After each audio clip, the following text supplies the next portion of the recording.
Tonight from PNC Park in Pittsburgh, the Pirates and their fans welcome in the Houston Astros for Game 2 of this three-game series. A thriller yesterday on the 4th of July in front of another sellout crowd, so the Bucks just a game and a half out of first place in the National League Central Division. There's a pennant race in Pittsburgh. Greg Brown along with Steve Blass. And Steve, we've talked all season long about the great job the pitchers have done. How about the offense lately? They've really picked it up, and it seems like every button they push in the minor leagues produces somebody that contributes right away. They're even dragging that elder statesman Andrew McCutchen along with them. Yeah, these two young guys, Alex Presley and Chase d'Arnaud. PNC achievement for the achiever in you. Presley has been on fire at the top of the order, hitting .364 since his recall. Last three games, Chase d'Arnaud as the shortstop, hitting .400. And yesterday, they combined for 5 of the Pirates' hits. The top of the order belonged to Alex Presley. Elvis having a great day. He has not left the building. He wants to stay here. He's having the time of his life, and he hasn't looked back since he arrived in Pittsburgh. Alex Presley, 3 hits yesterday, including this triple that really ignited the crowd as the Pirates defeated the Houston Astros. Won't be easy again tonight because left-hander Wandy Rodriguez is on the mound for the Astros. He has been red hot. I think in his last 6 starts, he's given up a total of 7 runs. He has been tremendously consistent, effective for a team that's struggling. He is just doing a great job. Wandy Rodriguez has to be considered now the ace of the staff. Since April the 30th, he is 5-1 with a 1.77 ERA. But he's got a challenge, too. Jeff Carson's pitching almost as well, perhaps as good or better than Wandy Rodriguez. He has just been absolutely terrific. His control has been dazzling. 7 innings against the Blue Jays in Toronto, 2 earned runs, 1 walk. His control has been outstanding. Jeff Karsten's on the mound for the Pittsburgh Pirates, the right-hander against the lefty, Wandy Rodriguez. The quest for first continues on Root Sports.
Definitely worth the click.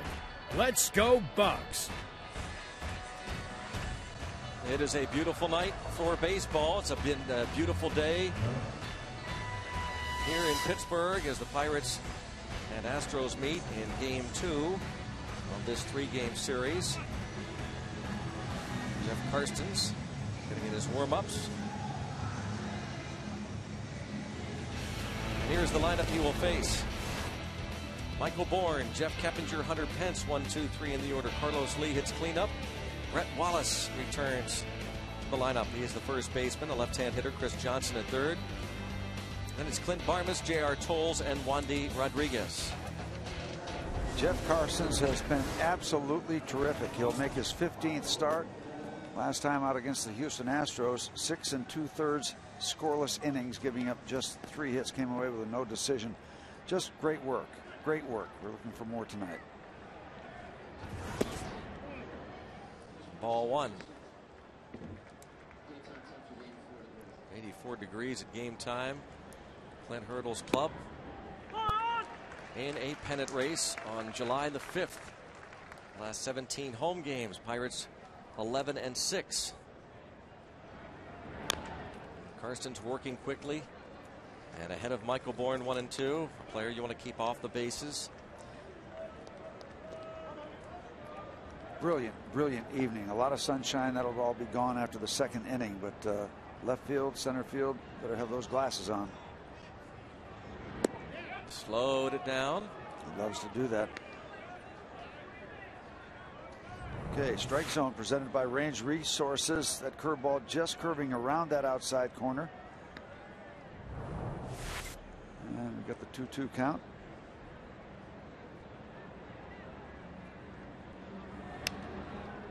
It stays 2-2 on Michael Bourne.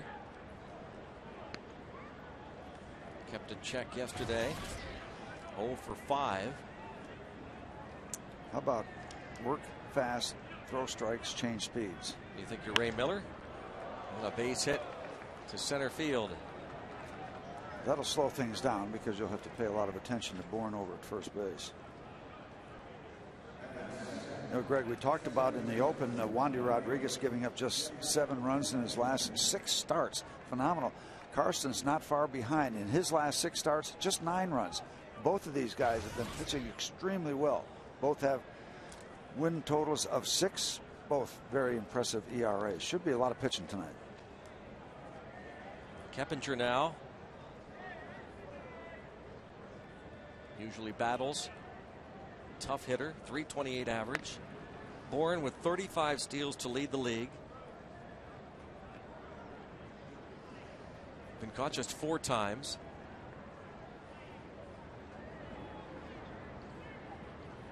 Keppinger, career .214 hitter against Karstens. He was 2 out of 5 yesterday.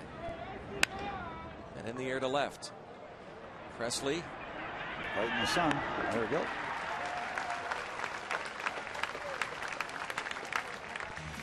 We saw Presley make the catch in left. Andrew McCutchen in center. Matt Diaz in right. Brandon Wood at third base. Chase Darno as the shortstop.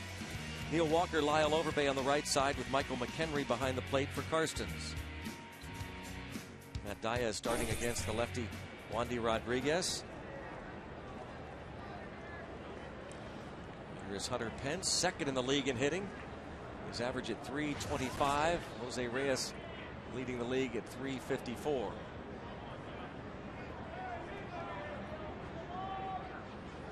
Can you look at Hunter Pence and not think about Niedermeyer, the character played in Animal House, the military guy?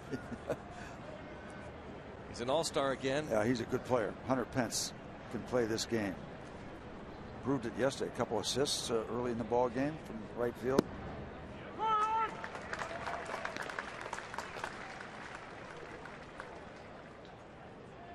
Concern for Jeff Karstens to some degree. 16 home runs given up in his first 14 starts.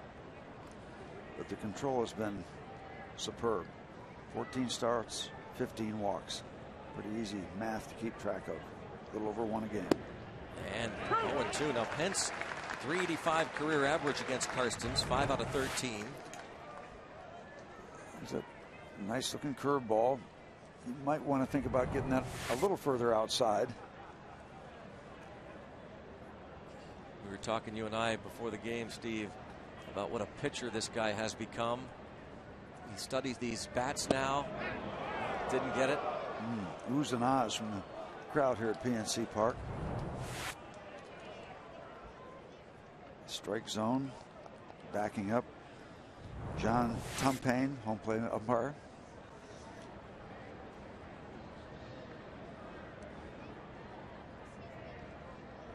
Throw over and Bourne back standing.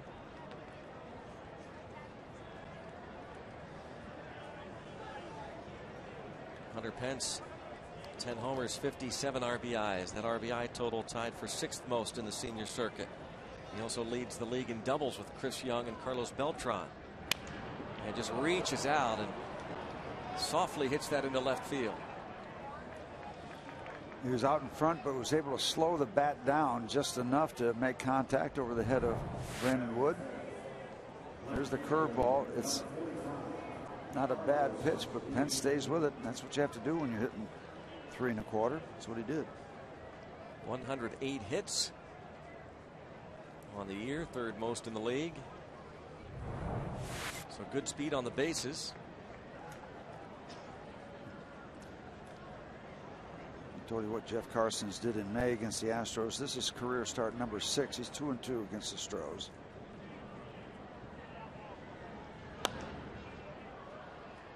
Carlos Lee at the plate.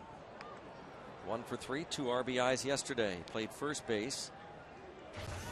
Tonight back out and left. 7 homers, 47 RBIs.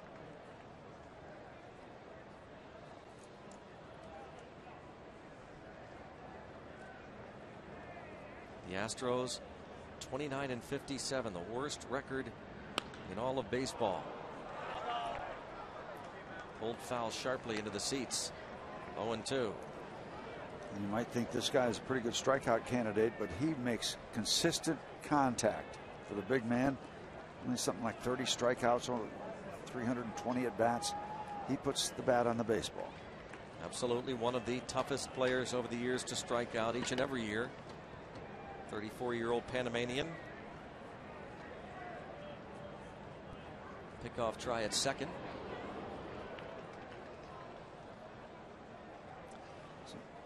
Some very strong career numbers for Carlos Lee.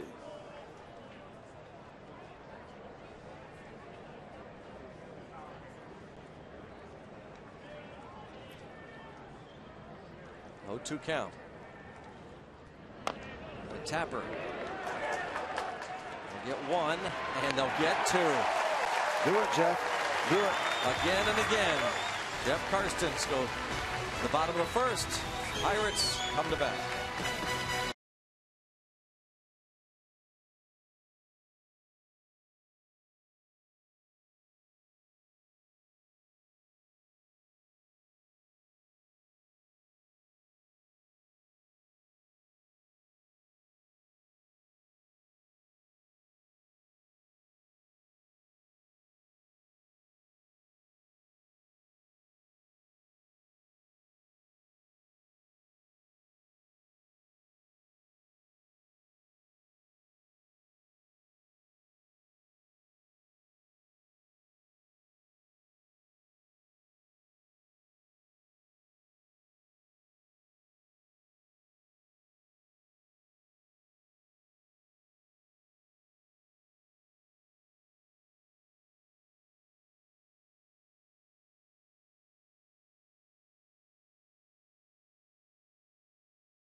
Alex Presley playing in his 9th big league game, followed by Chase Darno, 9th game for Presley this season, the 12th game of Darno's career. Matt Diaz in right, Andrew McCutchen, Neil Walker, Lyle Overbay. Then it's Brandon Wood at 3rd. Michael McHenry does the catching with Jeff Carstens on the mound.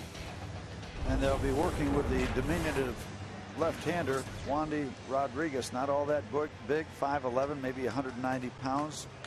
But he is doing a whale of a job recently. He has been on fire, as we said. Last 6 starts, 7 runs given up. He is doing a good job for a struggling Houston team. No stranger to the Pirates. Career start number 15. He's 7-4 against the Bucks. And this is his month. Career-wise in July, 18-6. Merrill Automotive League leaders as Alex Presley steps in. Takes a strike. Most hits last 7 days. A dozen for Presley and McCutchen. Nick Markakis of the Orioles with 14. Hunter Pence has a dozen. Merrill Automotive definitely worth the click. Shortstop scoops. Barmes throws and gets Presley. Jeff Karstens got the double play ball off the bat of Carlos Lee. One of the big factors, he doesn't panic. The ball's not really hit hard, but doesn't rush it. A good feed. And they get it done, I believe, 1-4-3. Yeah, here comes Neil Walker in to make the pivot. Walker and Karstens talked about it. Yeah, he's thanking him for the good feed.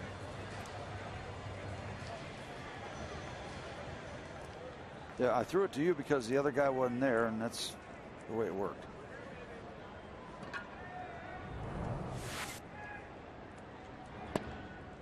Chase Darno takes a strike.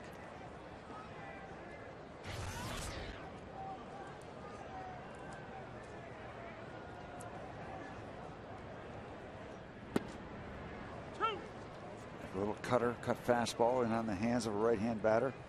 That's a great weapon for a left-hand pitcher. It's got a little speed, a little more speed than the traditional curveball. Get in there under the hands a little quicker.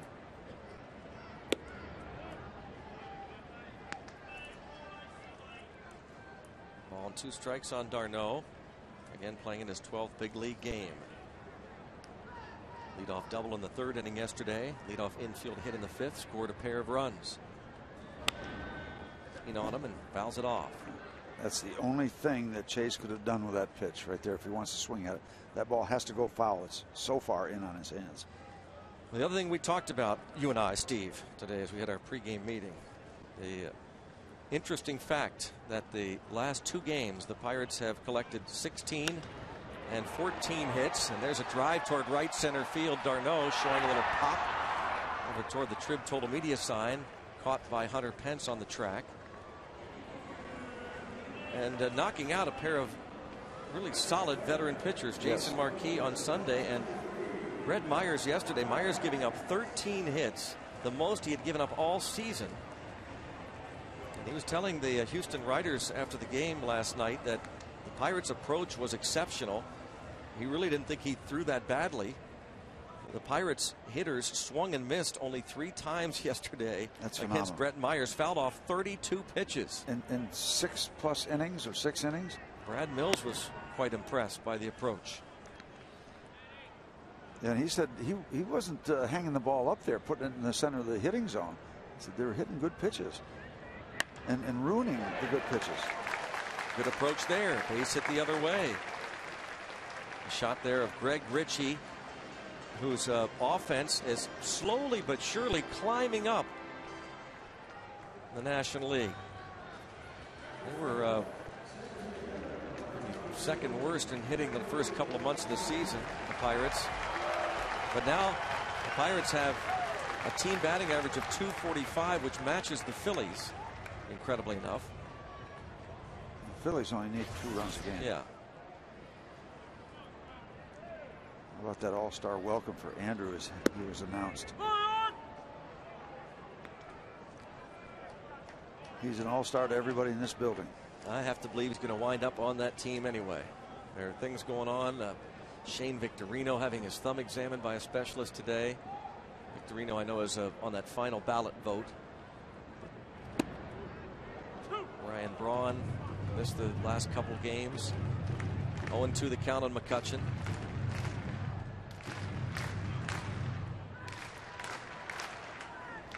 Six-game hitting streak for Andrew McCutchen.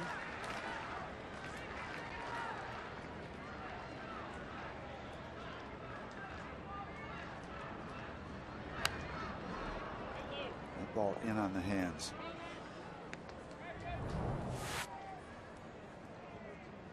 Strike zone. Up and in.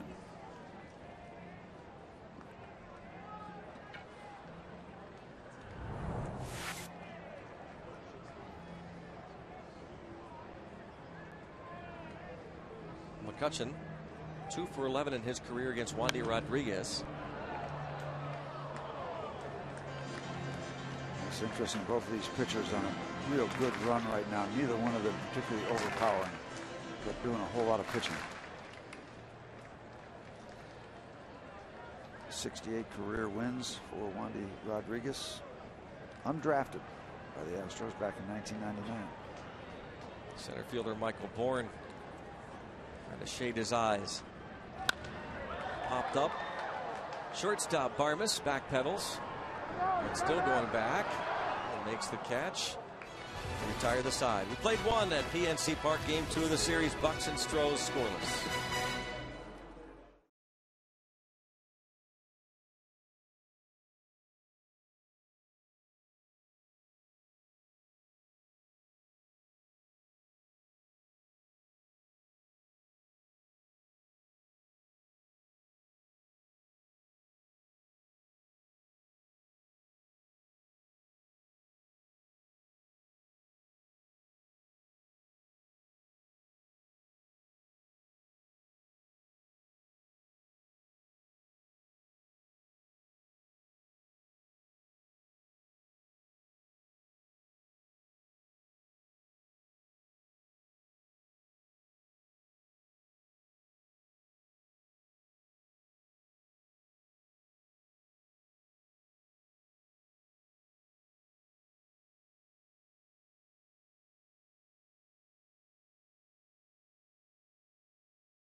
Each league roster until Thursday. Go to Pirates.com, cast your All-Star final vote. The final 2 All-Stars for the game in Phoenix, vote at Pirates.com. Karsten's pitch to Brett Wallace is fouled off.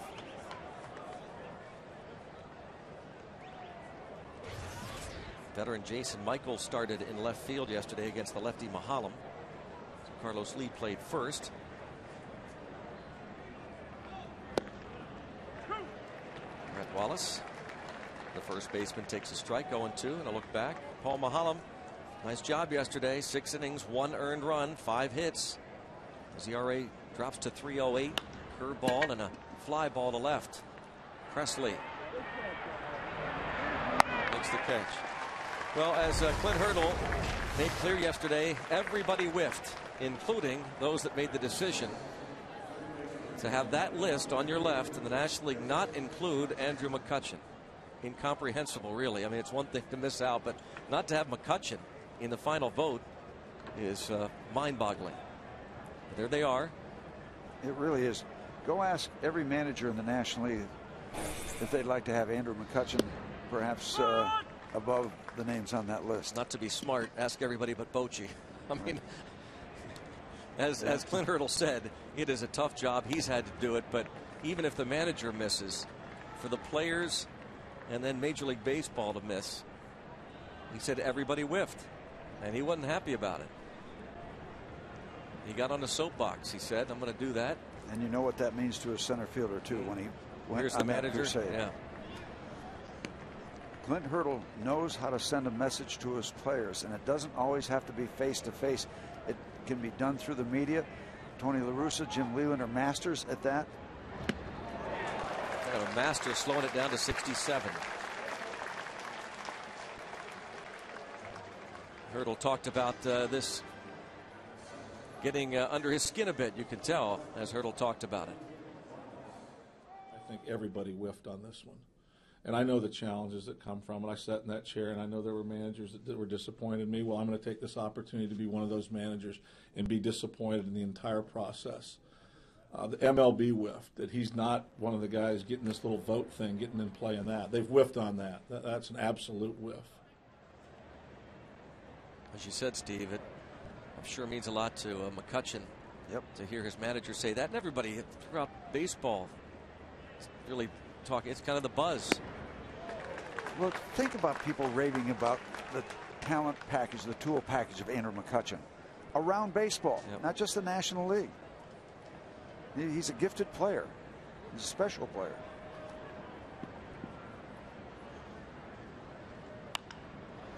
Drive toward left center field.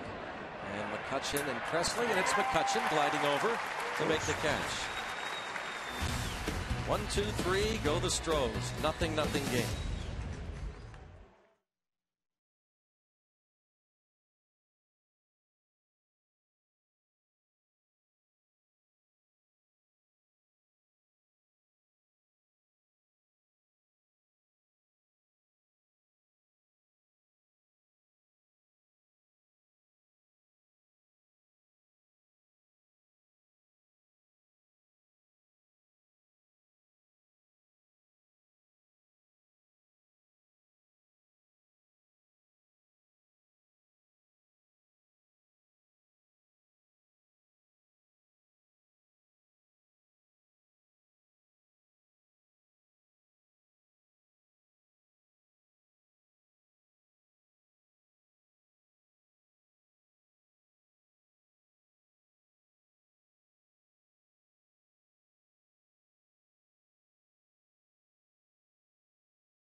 Great batting average, OPS, whatever you want to look at, stolen bases.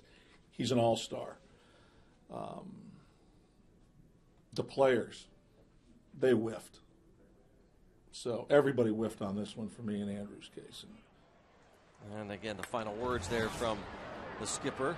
Neil Walker, it's a fly ball to right, sending Hunter Pence back to the track. The ball is carrying nicely. There's a moderate breeze kind of blowing straight out to center field, so the outfielders are going to have to be aware of that carry.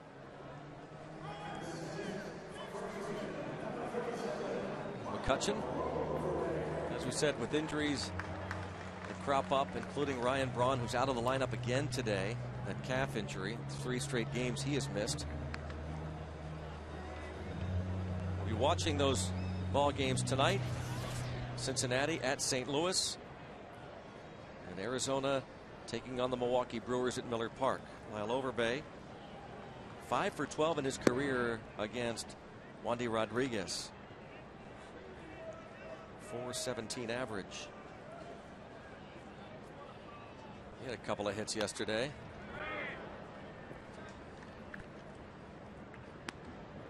Day Automotive key matchup of the day. Both Overbay and Diaz with good numbers in their careers against the lefty Wandy Rodriguez. Thank you, Day Automotive. Always impressive when a left-hand batter succeeds against a lefty pitcher like that. On cue. Base hit for Overbay. A couple of solid line singles yesterday and a line drive the other way in his last at bat. You just get the feel as he's heating up a little bit. He's got that pretty consistent swing where it's not an overswing, it's not a late swing, and the ball jumps off the bat, and it has for a lot of years off the bat of Lyle Overbay.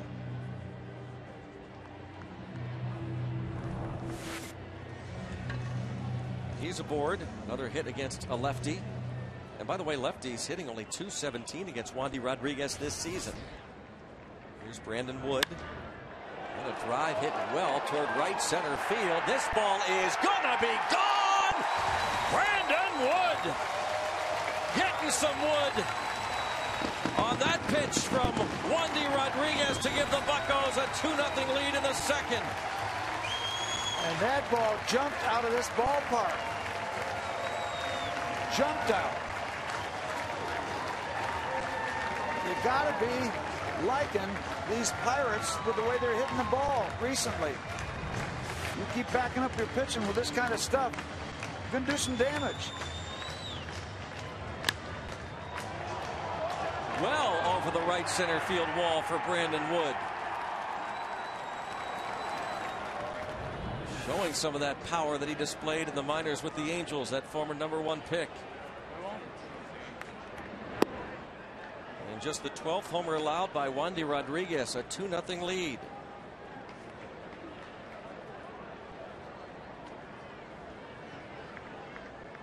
Michael McHenry. They talk about you not pulling your head away from where the ball is on the bat, and that's a prime example of keeping your head right down there and just almost watching the contact.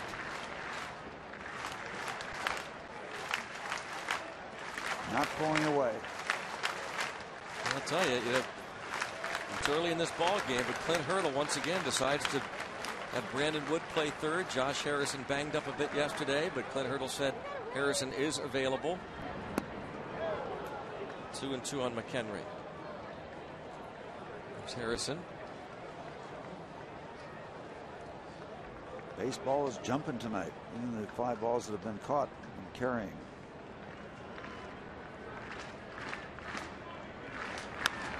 High chopper. Third. It's Chris Johnson to throw out McHenry. So Brandon Wood, home run #4. An opposite field job for Brandon Wood. That tail of the tape would have a 4 as the first number, going well over the 375 sign to the left of it too, where it stretches out even a little bit further.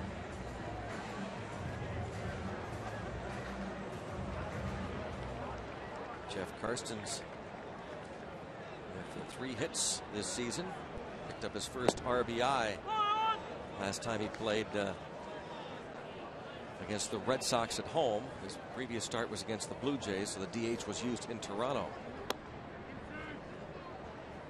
His first career ribby.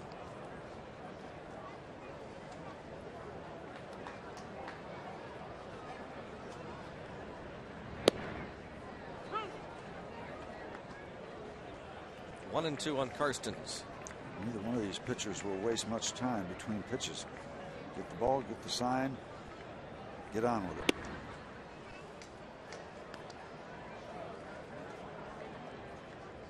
Rodriguez has walked just 22 unintentionally in 93 innings.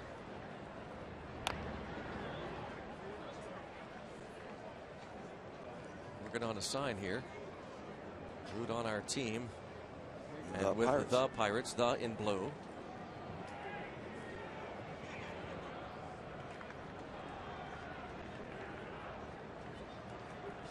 Obviously a homemade sign. Wave and a miss. Karsten strikes out, but Brandon Wood gives the Bucks this 2-0 lead in the second with his 4th home run into the seats over the right center field wall.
2-0 Pirates lead. Time to check out tonight's Root Sports text poll question. Well, with the Buccos battling for the division lead, we ask you this. Which team do you think provides the toughest competition for the Pirates in their quest for the National League Central title? Text your response to 412-412. Text 1 for the Cardinals, who currently lead the division. Text 2 for the Brewers. The Brewers just a game back. Or text 3 for the Reds.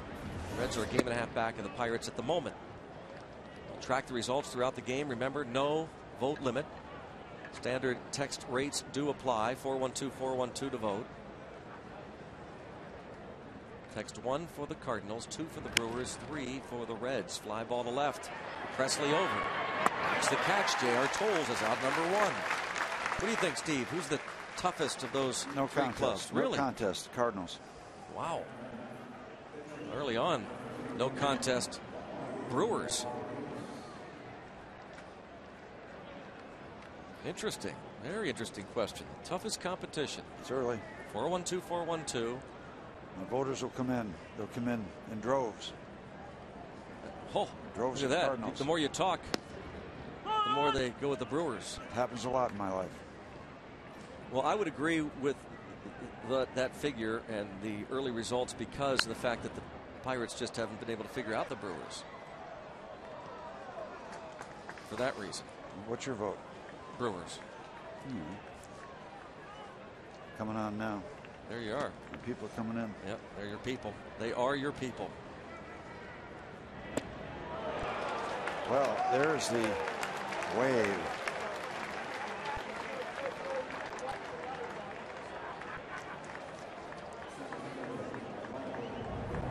This pitch looks like it's on a string. Jeff Carson, first time through the lineup, looking good. You know, all his numbers are good. 6 and 4, a 2.65 ERA. That earned run average of 2.65 is 5th best in the National League, behind only Jair Jurgens, Cole Hamels, Roy Halladay, and Tommy Hanson. On top of that, his earned run average at night is 193. At home here at PNC Park, 215.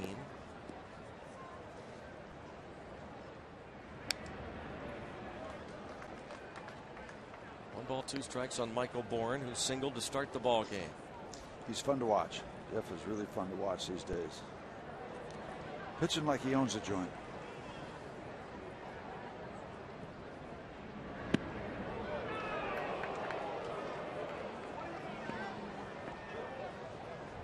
Strike zone presented by Range Resources, showing the ball just off the grid. Slows it down, dribbles it fouled as Michael Bourne. 65 miles an hour.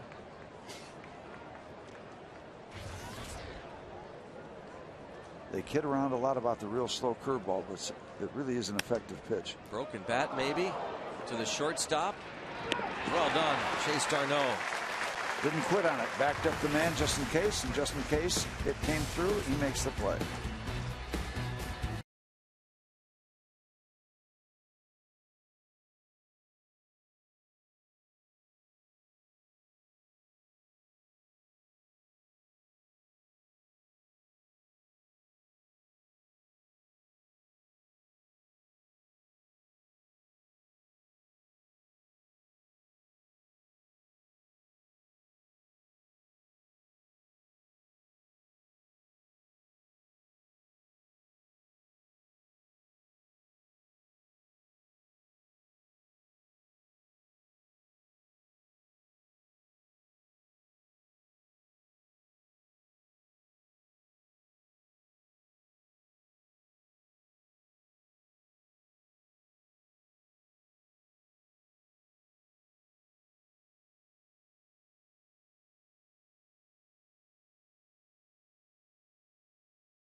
Make your day.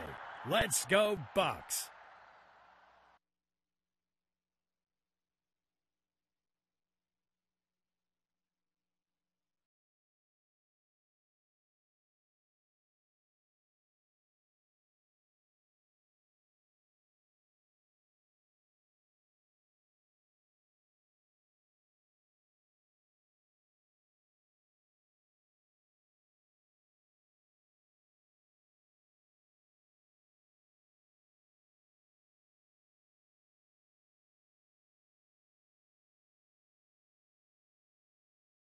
Gonna make your day. Let's go Bucks. Head to the bottom of the third inning. And it's Alex Presley who takes ball one. Presley grounded to the shortstop Barmes. How about this? There you go. Hanrahan All-Star jersey. MLB 2011. How sweet is that? Right on time. Right on time. How'd he score that shirt already? Steve, you're not happy about it, I can tell. No problem with that. That's an all-star. I know, but your problem is that you don't have one yet. And you'll get one. No, I need a few. I need for some of the kids in the neighborhood. 2-2, the breaking ball. In Phoenix. Yeah, that's right. Home of the Snakes. Yep. Got to brick a snake. Yep.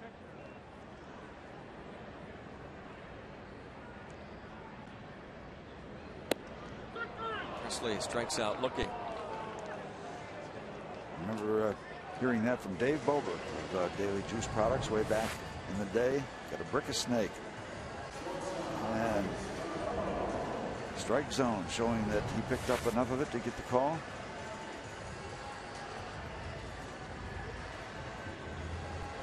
So Chase Darno, who flied to right center field in the first. Ball carried out toward the track.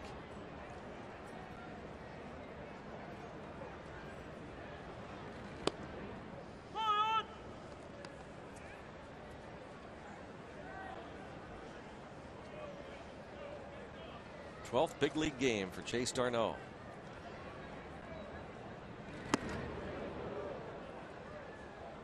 Heat upstairs, 1-1. Wandy Rodriguez has won his last 4 starts against the Pirates with a 1.19 ERA over those 4 games, including the May 6th contest right here at PNC Park. Breaking ball, and it's 1-2. Native of the Dominican Republic. As we said, 5'11", 190 pounds. 14-game winner 2 years ago for the Stros.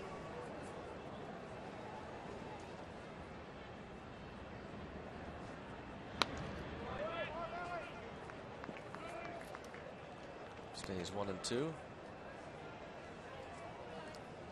Keeping score.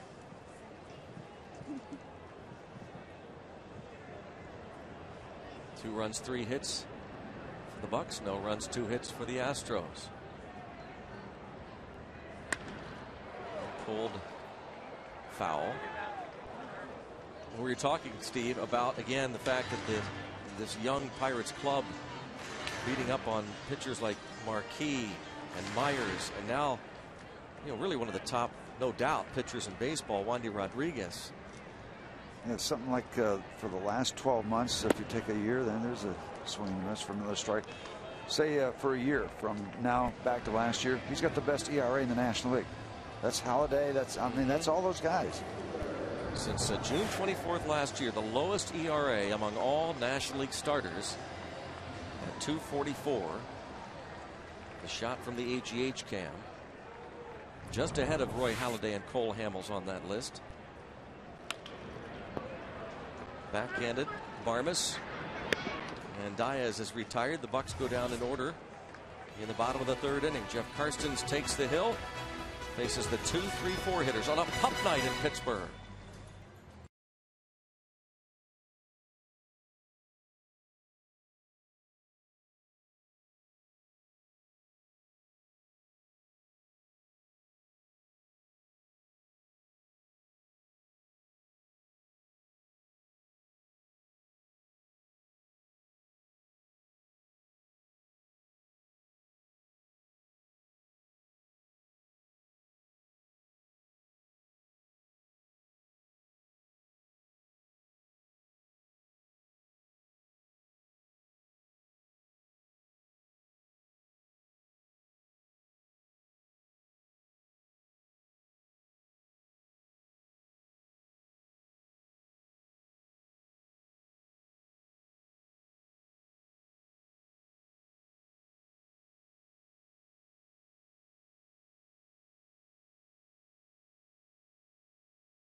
We're going to check our poster board here from Bill Guaponi of McClendon Sent this to us a few weeks ago, showing us some pictures of all the breeds so we'd get them right.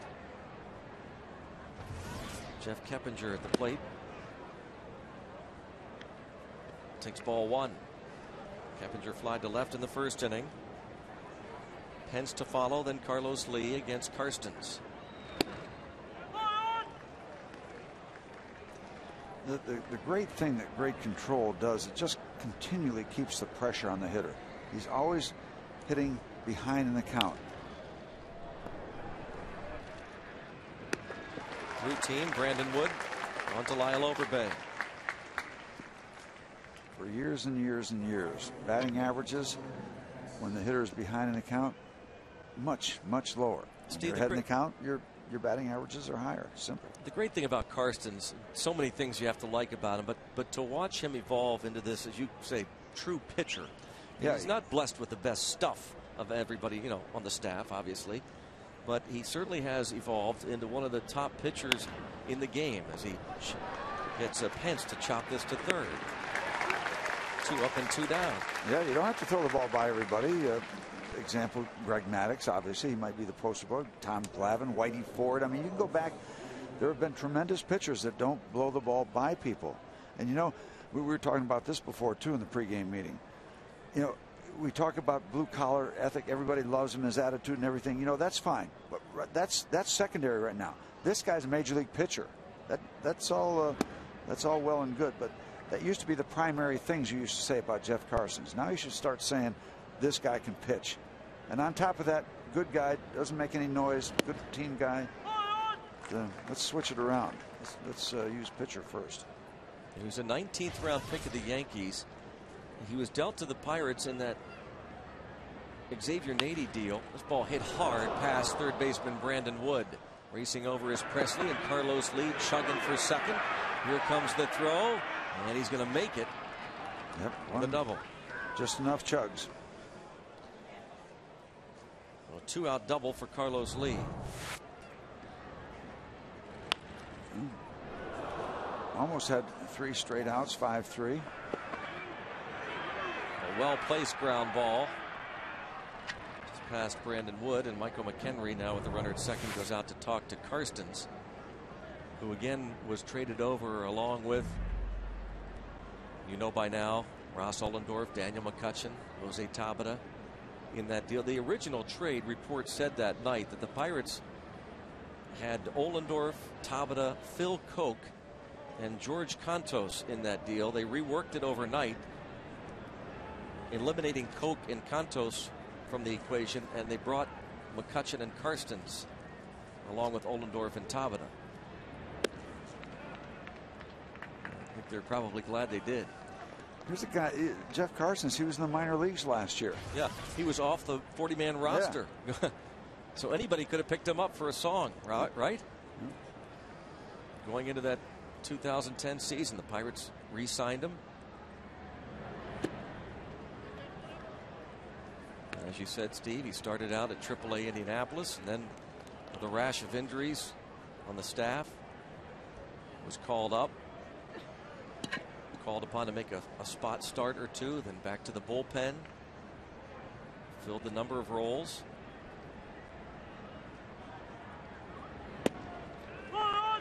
And this year, had it not been for the injury to Ross Ollendorf,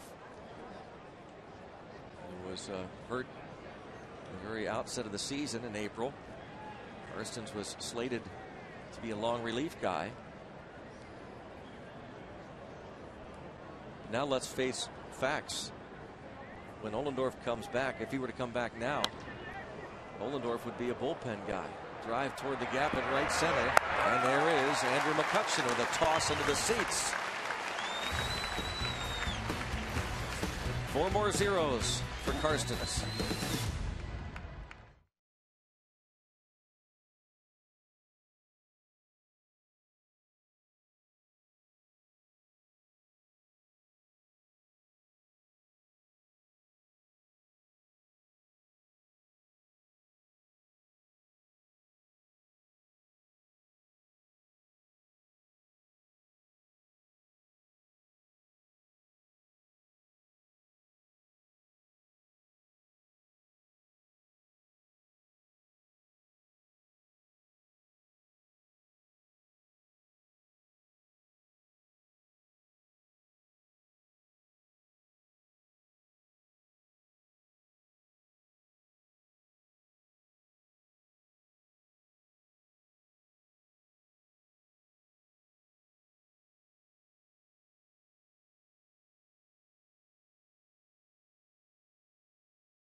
AT&T trivia question brought to you by AT&T Mobility.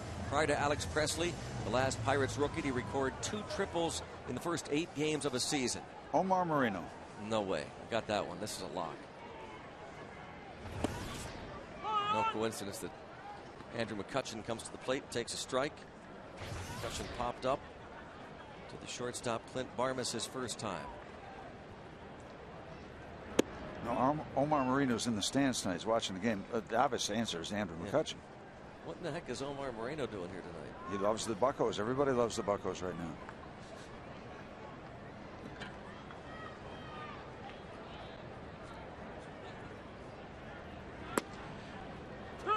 1-2 the count. We all remember when McCutchen burst onto the scene, don't we?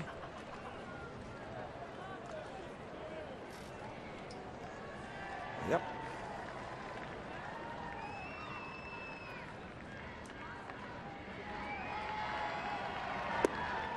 Taken 2-2.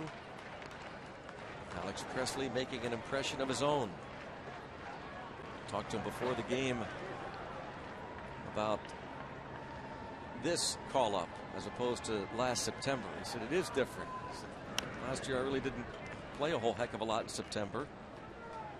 And this year, you know, I'm helping contribute as we are very much involved for that top spot in the division. He only had 23 at bats last year, 19 games, so was used sparingly. But he got a taste of that atmosphere, though. So it's not all brand new when he came up, and they needed him to contribute. And you have a look at it. Okay, this is what it looks like. This is what it feels like. What it sounds like. So now the next time you come up, you don't have to deal with those. Those firsts are all gone. And you can apply yourself a little better. Asked him about the crowds and the playoff type atmosphere, and he said, I don't get caught up in that. I just do what I do. Try not to think about all the other stuff that's happening around the team. Just help the team win. And that's been the attitude really of each and every player. See by the strike zone, Wandy Rodriguez staying out of that hitting zone. Another foul ball. The middle area kind of blank. That's the way you want that chart to look like when you're pitching.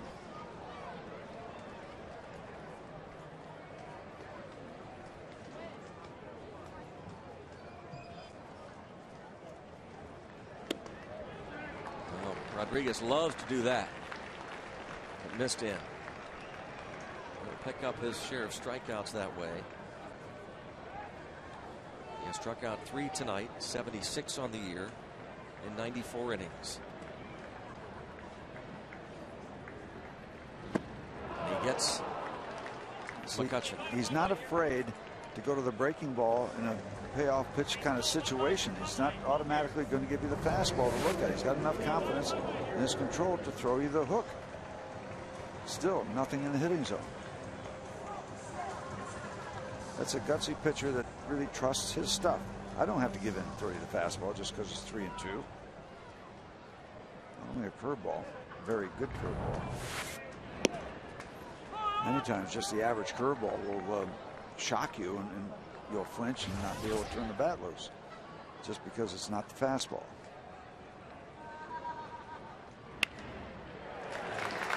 Neil Walker with a base hit to left. Might have cost him the bat. He's thinking 2, and he is going to be safe with a hustling double. Gotta love it. Off the bat, looked like a routine single. Carlos Lee did what he had to do to try and hold him to a single, but the lumbering left fielder. Well, a couple things at play there. First of all, I think it might have been a broken bat, so it just barely got over the infield. He's got to charge it. He's not quick to charge it. He doesn't have a great arm, and Neil Walker could see that whole thing unfolding as he rounded first base. That was a high percentage risk. Oh, what a great look from the HGH cam that is. The hustling, battling young Bucks. 2008. Now Overbay will try and get him in. And a pop-up for out number 2. Brings up Brandon Wood. In the bottom of the 4th, it was Wood who gave the Pirates this 2-0 lead. back in the second. And our AT&T trivia question: prior to Alex Presley, the last Pirate rookie to record 2 triples in the first 8 games of a season. Drum roll.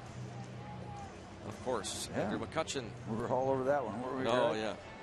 He was Omar Moreno-like, wasn't he, McCutchen? With a little more power. Yeah. A lot more power. He had 5 triples in his first 17 big league games.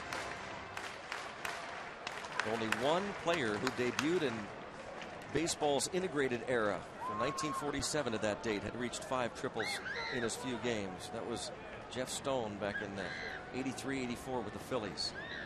We figured that McCutchen would be a triples machine in this ballpark.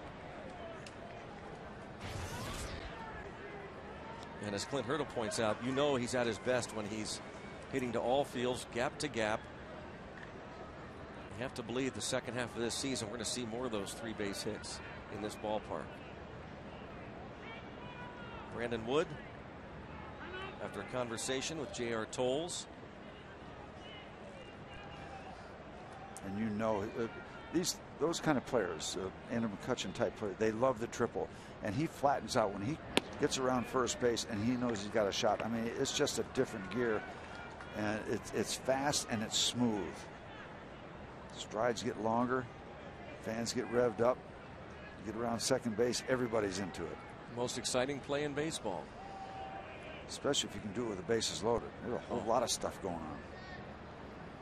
He's got 3 triples this season. How about Jose Reyes, Steve, with 15 triples? He's pretty special. Yeah. So what but certainly not worth Carl Crawford money. How about that quote from the Mets owner? He's worth double Carl Crawford. Well, he was right. He's not worth. He's going to get more. Yeah.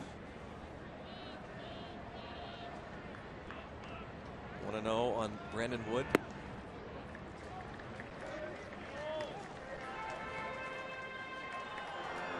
Mike Cameron was acquired by the Marlins for a player to be named from the Red Sox. It's kind of an odd acquisition, I would think. The Marlins picking up a veteran outfielder, but who knows? Maybe they felt the need to get a veteran presence in there, that outfield. Jack McKeon, now the skipper of the Florida Marlins.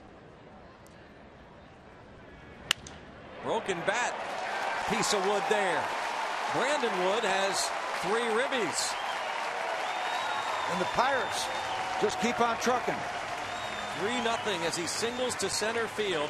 A home run over the right field wall in the second, and a broken bat single with 2 outs in the fourth. You might have picked up this 3rd run with 2 broken bats. That's right. The broken bat double, and maybe a broken bat single.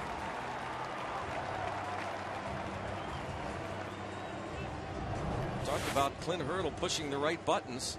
Even though he said Josh Harrison was good to go, he elected to have Brandon Wood play third base tonight. And it has paid off. Just think, you know, we've talked about player evaluation so many times. What if Brandon Wood were to take off? Wouldn't that be a feather in the cap of the Pirates scouting department and for general manager Neil Huntington? Pick up a guy that what did Jim Leland used to say? Look, a little fire in a bottle or something. Or Joel Hanrahan with the All-Star, catch lightning in a bottle once in a while, right? Yep. You have to say that the acquisitions, and Clint Hurdle has pointed this out too the last few days. The reason why this Pirates team continues to succeed despite all the injuries is because of the great job that the baseball people have done, from Neil Huntington on down. The scouting staff, the minor league player development people. Look at the acquisitions. Look at people like Brandon Wood, like Xavier Paul.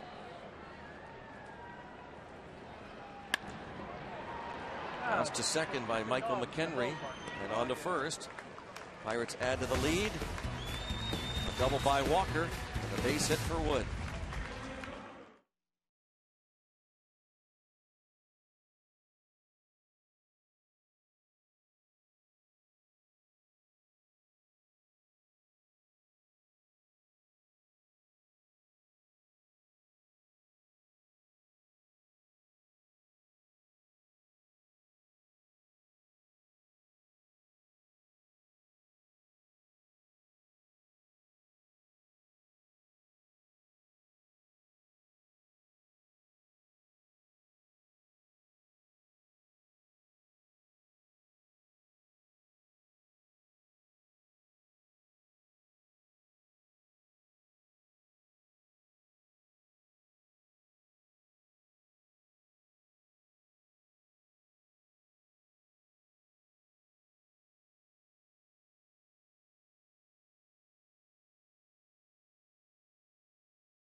In Monday's victory over the Houston Astros, the Pirates decided that was not enough. They brought the cages back out for more BP after the game.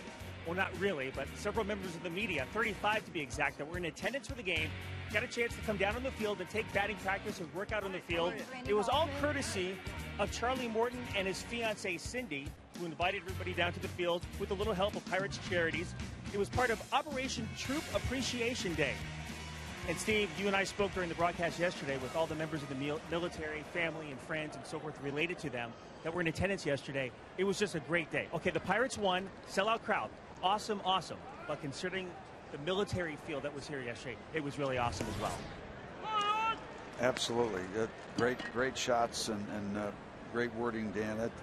That puts a little frosting on the cake and brings everything back down to earth in the most positive way. Rounding ball to the shortstop. Thanks to Charlie Morton and his fiancée Cindy, because it was their idea, and then the Pirates helped out, and it was just a great day. And well, Steve, you wanted the All-Star jersey. I do. Yeah. Now you can pick them up at the team store. It's a Majestic jersey. They also have them here at the ballpark at the team store in the T-shirt variety. So there's the Majestic jersey, the Hanrahan jersey. You'll get nothing and like it unless you go to the team store. Snakeskin. Yeah, that's right. Look at my jersey; looks so good. I'm going to have cool. I'm going to have Joel sign it for me. I'll take that. Thank you very much. There is Hanrahan, and we even had root beer floats delivered. That can be purchased here at the Sweet Spot at the ballpark. And they do not come in T-shirt version. So you got your jersey and you got your root beer float, and that's all we need. That's all we need, huh? And we got our spoon, which is all we need, and our spoon and our jersey, and that's all. And this pen, and that's all. Yeah. And this and the eraser. Napkin. That's all we need is the eraser with the shirt and the pen and the float. And this ashtray. What else? That's all we need. And thanks to Steve Martin and the Jerk. Yep. All right. Now, this is great stuff. Sweet Spot. Spoons. And the Majestic team store, the Hanrahan jersey. I'll take that. Or T-shirt. I'm going to hold this up because, in fact, we'll have Greg watch over it. Put that in my bag back there. Yeah. Back to work. Well, we got a ground ball to short. And we got to pop up to. Maybe room? No. 6-3 for Chris Johnson. That is a neat-looking all-star shirt. Look great in my den.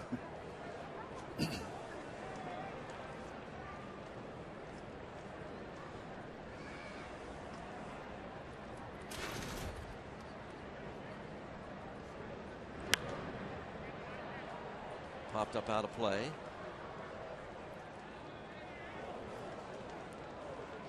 Clint Barmes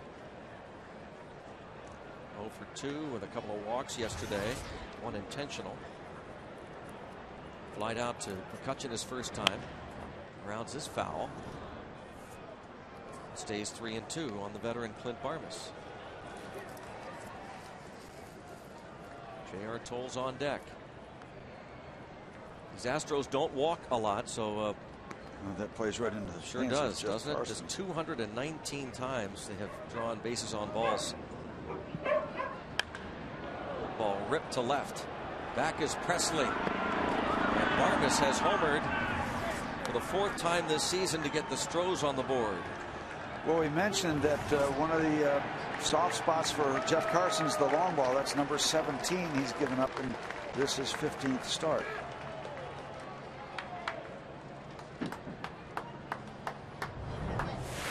Strike zone shows that one right in the go zone. Chance to extend the arms, turn it back around, chase it out of here. Most times, Steve, when you throw a lot of strikes, you're going to give up a lot of homers, aren't you? Yes, you are. Bronson Arroyo has given up the most in the National League, 24. Brett Myers, yesterday's starter, 22, and now Karstens having allowed 17. 0-1 on J.R. Tolles. He flied to left in the 3rd. Going to give up a lot of them. Solo varieties, much preferred.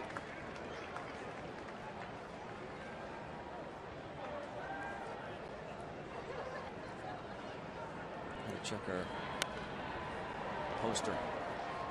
0-2. I believe that's a Maltese.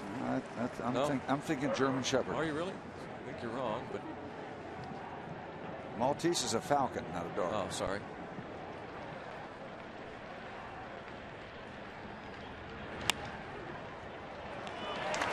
Line to shortstop d'Arnaud. Toles is retired.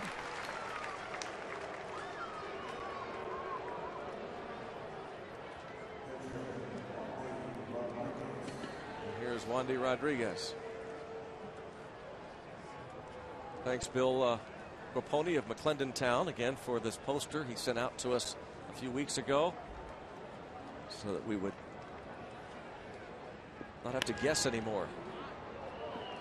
McCutchen coming in, a long run, and he's there. Sprinting in to retire Rodriguez. Clint Barmas gets the Astros on the board with his 4th home run of the season. And at the halfway mark, it's 3-1 Bucks.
Subscribers from the Warren and Bradford areas in northeastern PA.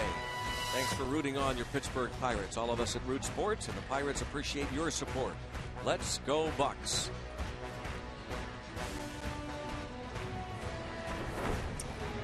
Greg, I think we're onto something. I think the theme for Root Sports should be root beer floats. Root beer floats every night. How about that? A little cap, a little bucko hat, and a little bucko bandana. Huh?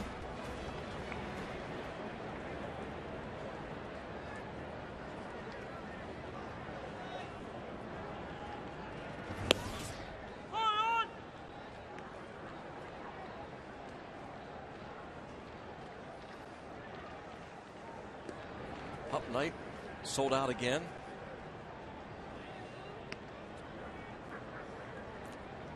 Shades of Triumph, the insult dog from the Westminster Kennel Show.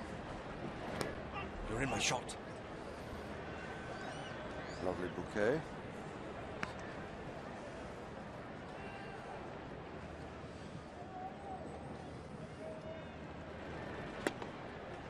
Dachshund.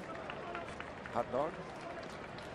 3-1, and quickly the catcher Toles out to talk with Rodriguez. I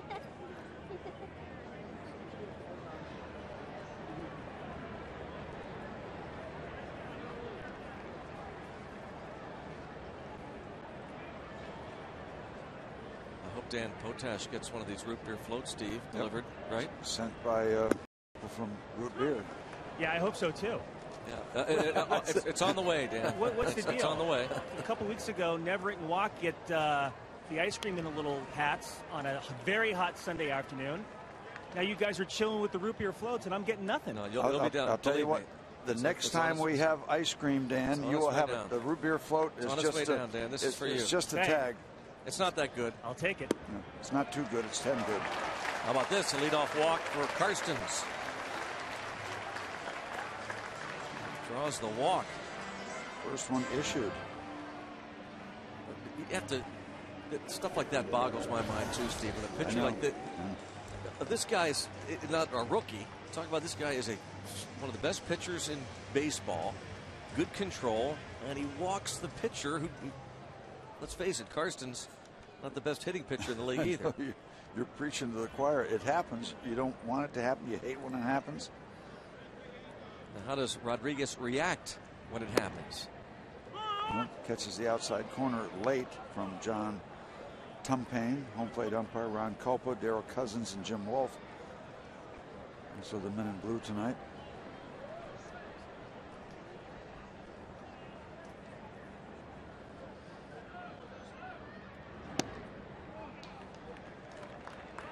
One ball, one strike.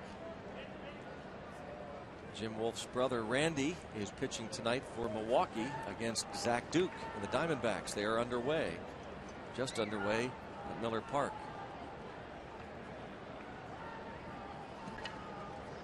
Brewers a game back of the Cardinals. All fouled off. And the Reds and Cardinals are also underway. And St. Louis leads that 2-1. Albert's back off the DL. Matt Holliday and Lance Berkman hit home runs. Berkman has 23, the former Astro. Holliday with 11. Yeah, and Albert Pujols back much sooner than they thought with that broken wrist. Our text poll question of the night was which team was going to be the most difficult for the Pirates in that division, St. Louis, Milwaukee, or Cincinnati. It's a good look right there. Yeah, those Steve. are buddies right there. Yep. 3-2. Big pitch here from Wandy Rodriguez to Alex Presley, who's grounded out and struck out looking. d'Arnaud on deck.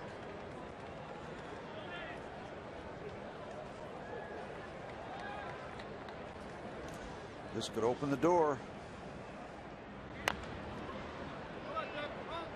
Stays 3-2 on Presley. Send along best wishes to our good friend Jeannie Donatelli. Had knee replacement surgery the other day, recovering. Allison Park, we understand. Jeannie, indeed. Our best. Yes, absolutely. To one of the best. Long-time member of the Pirates organization.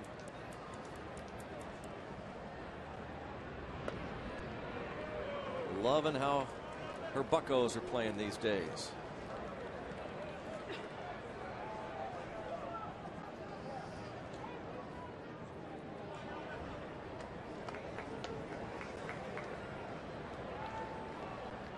Three and two the count on Presley. Rodriguez gets him. A big strikeout for him. That's how he reacts. Second time he's gotten Presley. Big breaking curveball. It's not the first time he's thrown a curveball on a 3-2 pitch. He's gotten a strikeout. See that grip around, imparting that spin on the ball, and getting the K. That is a special K for him. The Mohawk is back.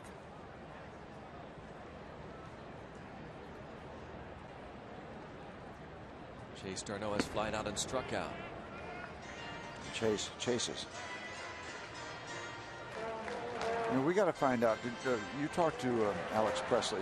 I mean, how come not the nickname Elvis? I mean, has he fought that all his life? Did you ask him that? Yeah. And what did he say? Well, people call him that.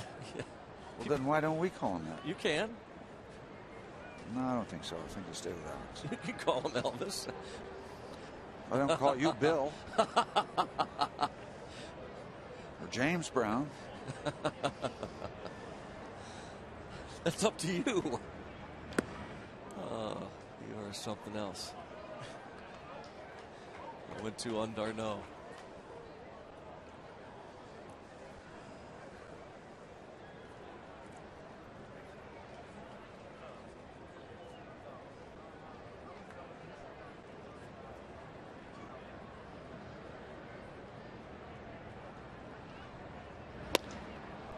Back-to-back strikeouts after the walk of Karstens. Tonight's AGH Sports Medicine injury update. We talked about Josh Harrison, who hit Carlos Corporan yesterday on the base hit by Presley in the second inning. Stayed in the ball game, then was a bit woozy, and then underwent some tests today and earlier through some drills. He is okay to go. Our injury update, thanks to our friends, Allegheny General Hospital Sports Medicine, official medical provider of the Pittsburgh Pirates. Well, you asked how Wandy Rodriguez would respond to that walk of Jeff Karstens. He's done pretty well. Maybe turning it up a notch, angered by it. Other way, Diaz, fair ball. Diaz into second base with a double. His second hit. And if you don't have the pitcher running, you're up 4-1. That's just the way it is.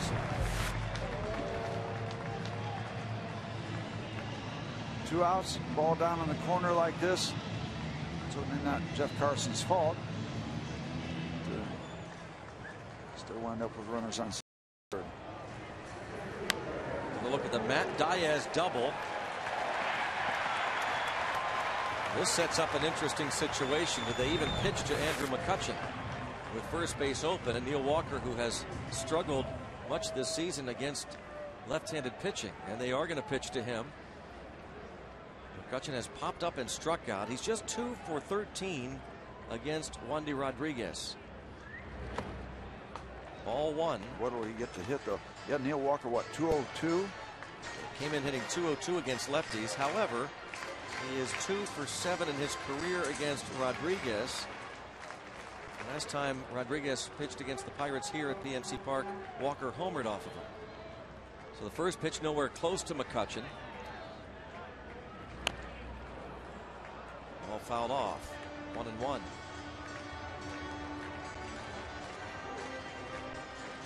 McCutchen hitting .349 against lefties this season. That's the 4th best average in the league. He's reached base safely in each of his last 17 games played here at PNC Park.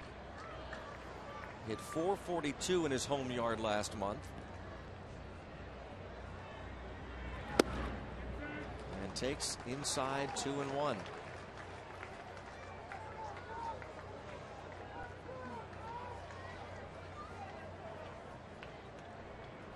Wandy Rodriguez trying to keep those 2 runners from scoring here with 2 outs.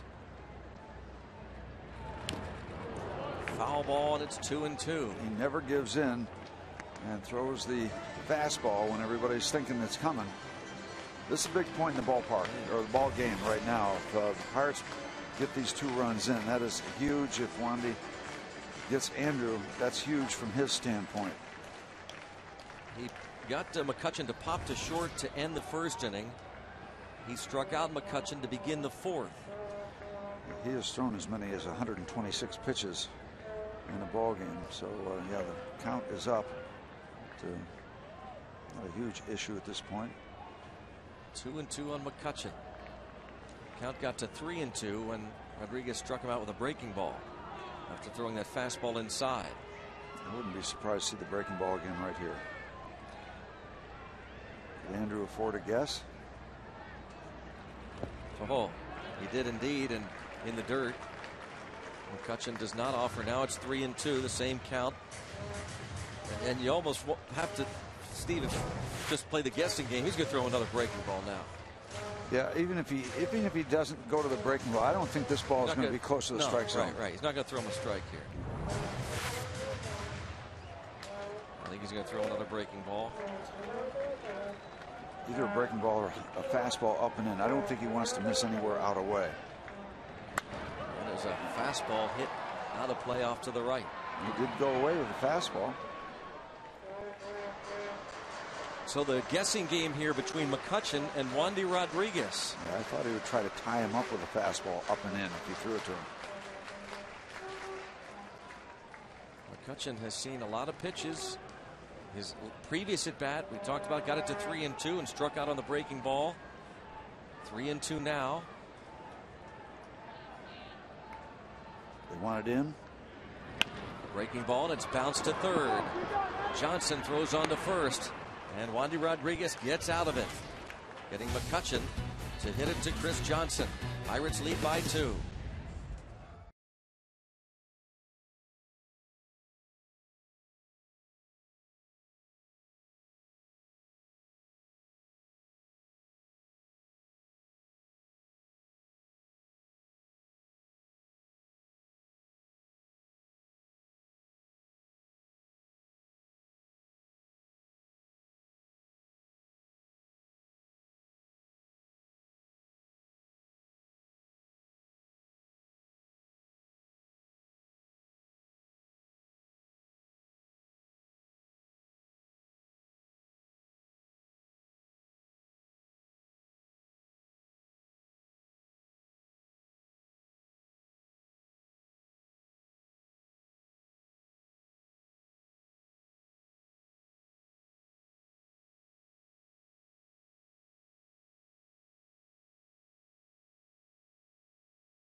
Sponsored by Toyota.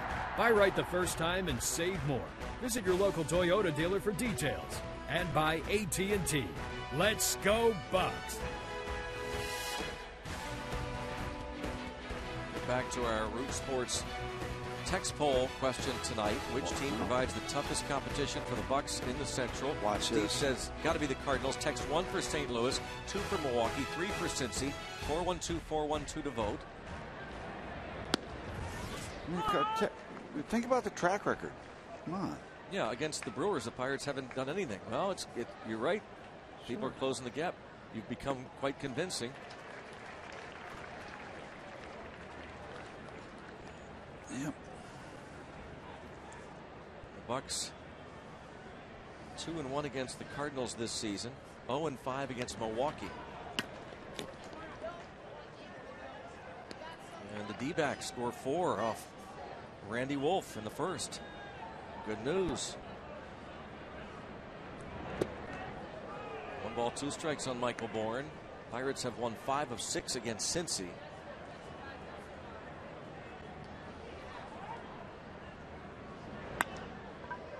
Toward left, Presley racing back.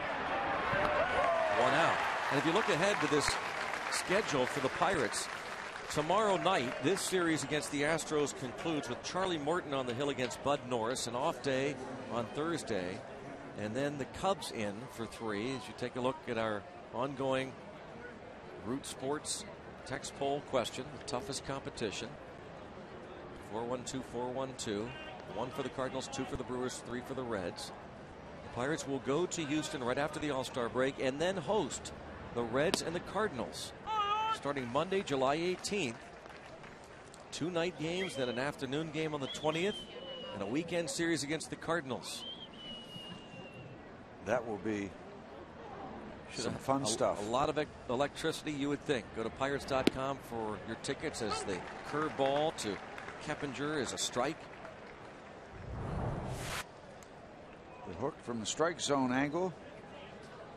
Right on target.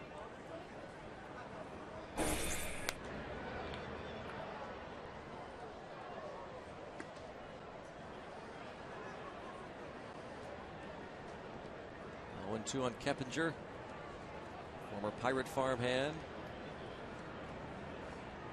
Bucks leading it 3-1. Keppinger, a fly ball to left. Pretty well hit. The ball is carrying. Keppinger, not necessarily a home run threat, sends Presley back toward the wall.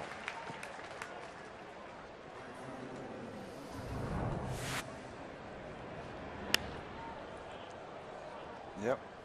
Staying. There is no panic. Yeah, he's saying, wow, did that carry? But there's never any panic with Jeff Carson. So it goes over the wall, or you deal with it and you move on. If it doesn't, we catch it and we move on. Yeah, his motto is next. Yeah. What's next? And that is so great.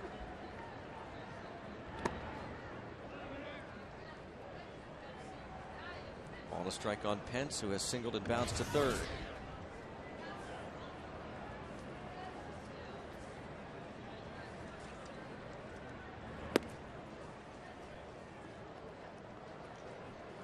I don't want to build too much in this, but that slow curveball, I think when you talk to Jeff Carson, it's a very effective pitch for him. It's another changeup, off-speed pitch.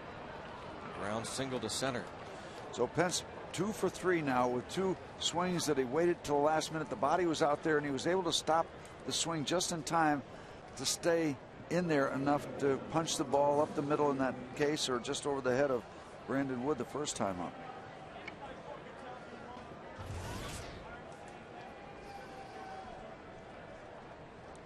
$65-91. That is so good.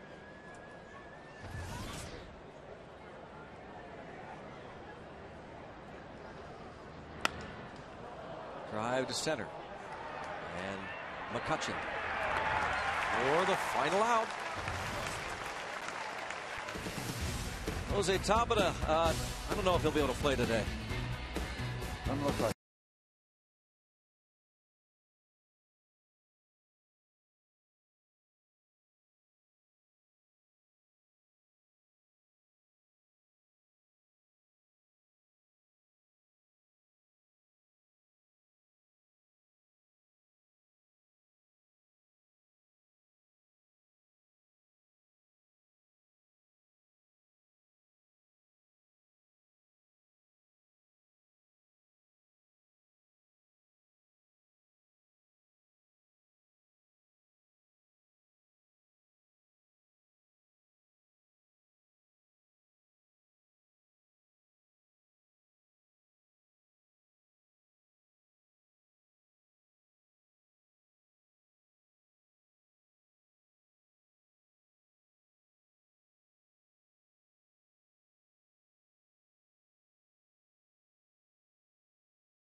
Out of first place, you have to wonder, are fans starting to scoreboard watch?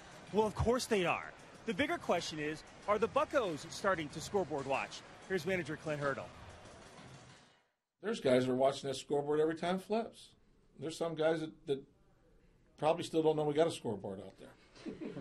I mean, truth be told, and, you know, there might be guys looking at the NL East and forgetting that we're in the NL Central. That could be me. I think that's all a part about what makes a team unique, is you're going to have some guys that they haven't done it in the past.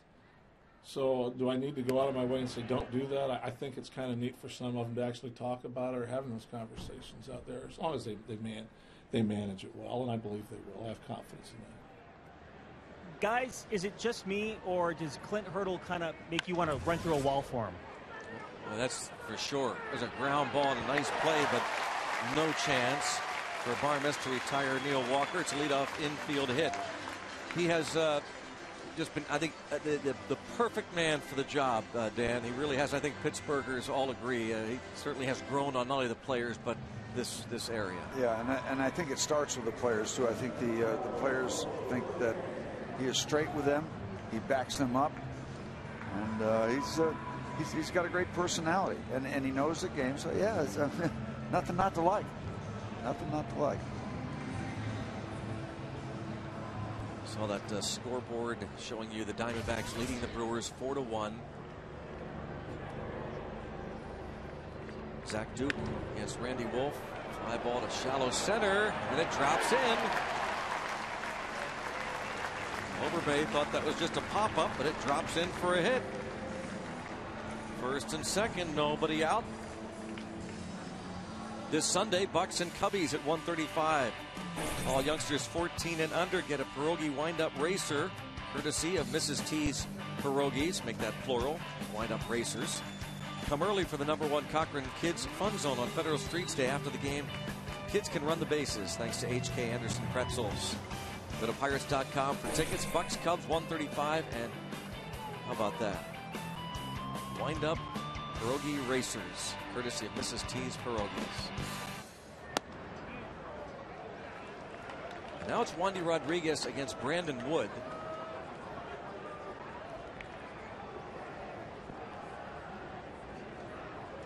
One ball, no strikes. Bucks now with 8 hits, nobody out.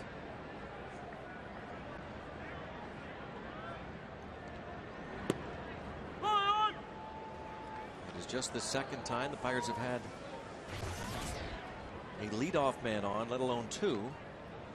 They had Karstens leading off last inning, and he walked. They could not cash in. Now 2 on, no one out. Action in the bullpen for the Astros. Obviously a bullpen that Brad Mills is not anxious to go to, as evidenced by that peculiar strategy yesterday where he had runners at first and second in the 6th inning, nobody out, and he bunted his catcher Carlos Corporon, knowing full well that his pitcher Brett Myers was on deck and he was not going to pinch hit for him. That had everybody buzzing around the ballpark today. That move. He was asked by Houston writers about why he kept Myers in the game. He said he just really felt like he needed to rest the bullpen. But I really think the bigger question is, you know, I'd love to know the reasoning behind bunting your position player to put 2 men into scoring position and letting your pitcher hit. Almost an indictment really on the catcher, I guess.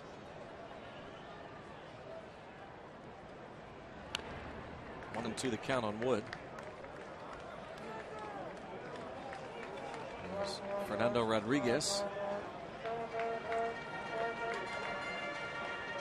On top of all that, just to get past that subject, but Corporon did bunt the runners over 90 feet, and then Myers chopped the ball to the shortstop, and the runner at third was going on contact. And he was easily out at the plate. So they had first and third, 2 out, rather than second and third, 2 out. Now, if Rodriguez replaces Rodriguez, what do you do? Was Rodriguez really out there? 2 and 2 the count on Brandon Wood. Yes, sir.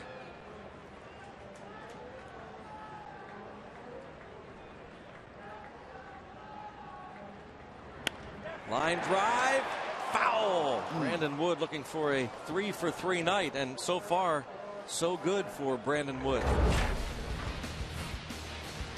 Here's his 2nd inning home run, his 4th as a Pirate.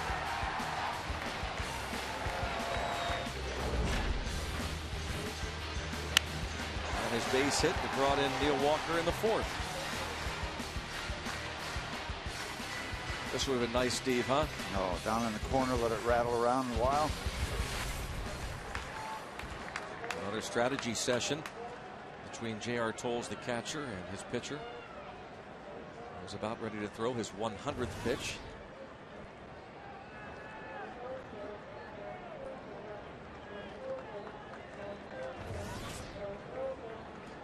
Bucks keep battling against some of the better pitchers in the league. Of course, the Pirates pitchers have been stellar all year. 3 and 2 now on Brandon Wood. You talk about a big pitch.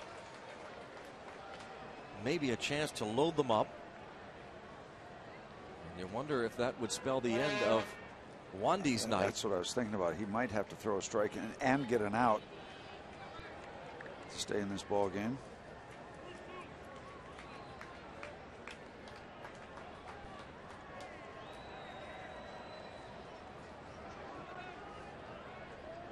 Runners are going, and it's fouled off.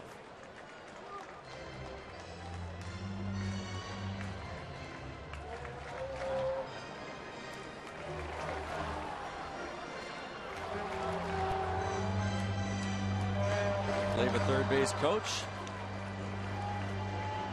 Clint Hurdle and Jeff Bannister, manager and bench coach, side by side.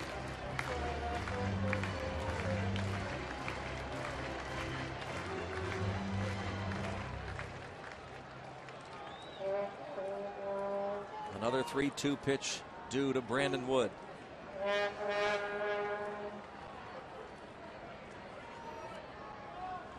And time call.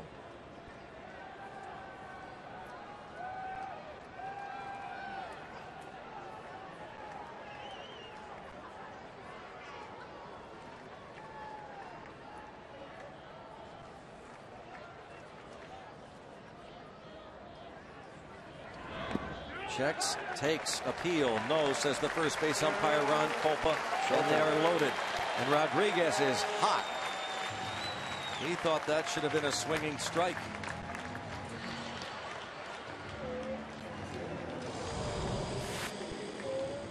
Take a look. No, not even close. Not even close. Rodriguez, the appeal, couldn't believe it. Believe it, Wandy.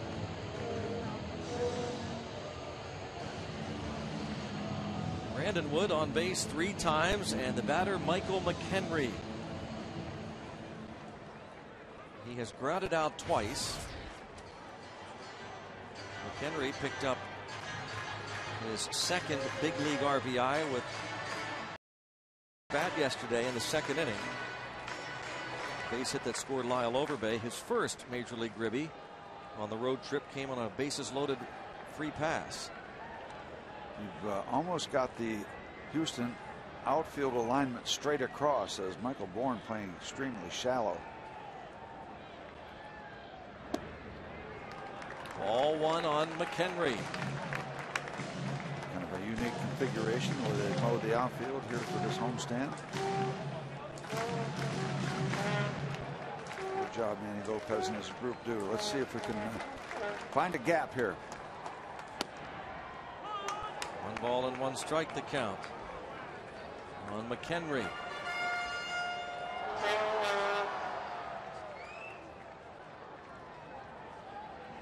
One ball, 1 strike. Walker, Overbay, Wood the runners. Pirates lead by 2. Looking to bust it all the way around, and now 2-1. Walker's infield hit started the inning. A base hit to center for Overbay, and Brandon Wood battled and walked on the 3-2 pitch. Now 2-1 on McHenry. Now Rodriguez down at the bottom of the Pirate batting order, so you got to find a way to cash in on this situation. Jeff Carson's in the on deck circle. And tapped foul, 2-2. Yeah, because if he can get McHenry, yeah, he's got an opportunity to get Karstens. That represents the second one, then he can take his chances at the top. So the only thing Wandy Rodriguez is thinking about now is strikeout. And he's not known as a strikeout pitcher, but he's in a position now where if he gets McHenry, the door opens up for him. Well, Steve, the Pirates have been exceptional in these situations, hitting .383 with the bases loaded this year, second only to the Cardinals. Cardinals are batting .390 with the bases jammed. Who, by the way, have opened up a 5-1 lead now in St. Louis.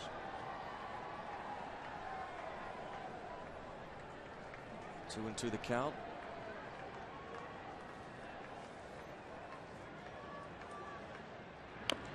Another foul ball.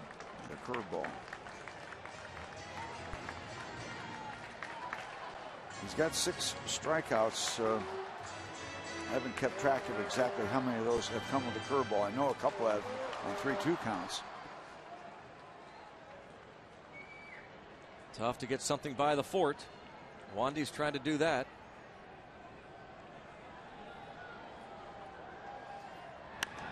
And in the air, right center field, plenty deep to bring home a run. Good job. And move Overbay to third. The sacrifice fly for three gives the Pirates a 4-1 lead.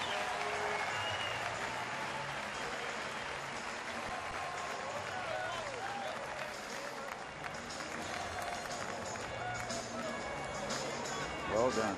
Take a look at the pitch delivered to the Pirate catcher. Looked like he tried to work that cutter, never got it in quite far enough. Left it out over the plate. Fly ball. Pirates add on. Huge run. Still in business. Now we would presume that Hurdle will have Karstens bunting, but first Doug Brocail comes out. Going to talk things over here.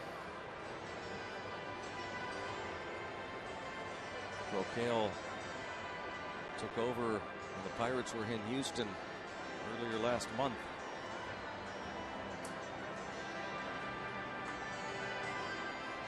You can text the booth if you'd like and ask Steve Blass a question. 412-412. Text the booth.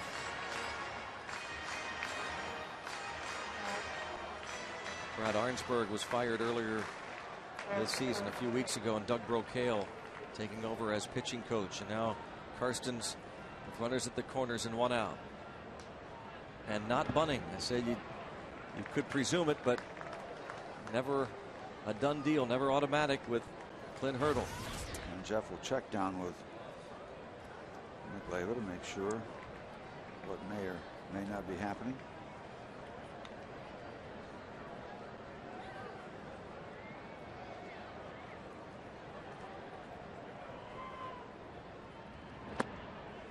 One ball, one strike. Hurdle probably would say that he's trying to go along with his thinking, Steve, and he could still bunt Karstens, but Wood moves to second and third. Presley maybe not real comfortable against Wandy Rodriguez. One ball, one strike pitch. Now he's bunting. The squeeze is on, and it's perfect. How about that? And they nearly miss Karstens. The suicide squeeze works to perfection. And set it up by not squaring around, pretending he's going to sacrifice on the first pitch or two. Beautiful. Perfectly done. The way you draw it, all you got to do is get that ball on the ground. They cannot do anything about it. Here comes the runner. Ball's on the ground, done deal. Wandy Rodriguez almost. He was so disgusted. Yeah. Yep. A little quick step by Keppinger. The Bucks lead at 5-1. Overbay scoring on the squeeze play by Karstens and the Pirates, and now Presley takes ball one. He has grounded out and struck out twice. Set up beautifully, and also you got a guy that's not real fast at third base, so conditions were right for a surprise. First time this season the Pirates have pulled that off.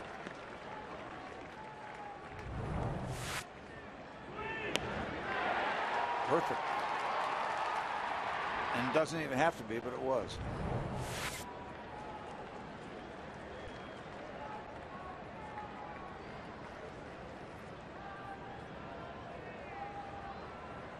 Two-0 count on Presley.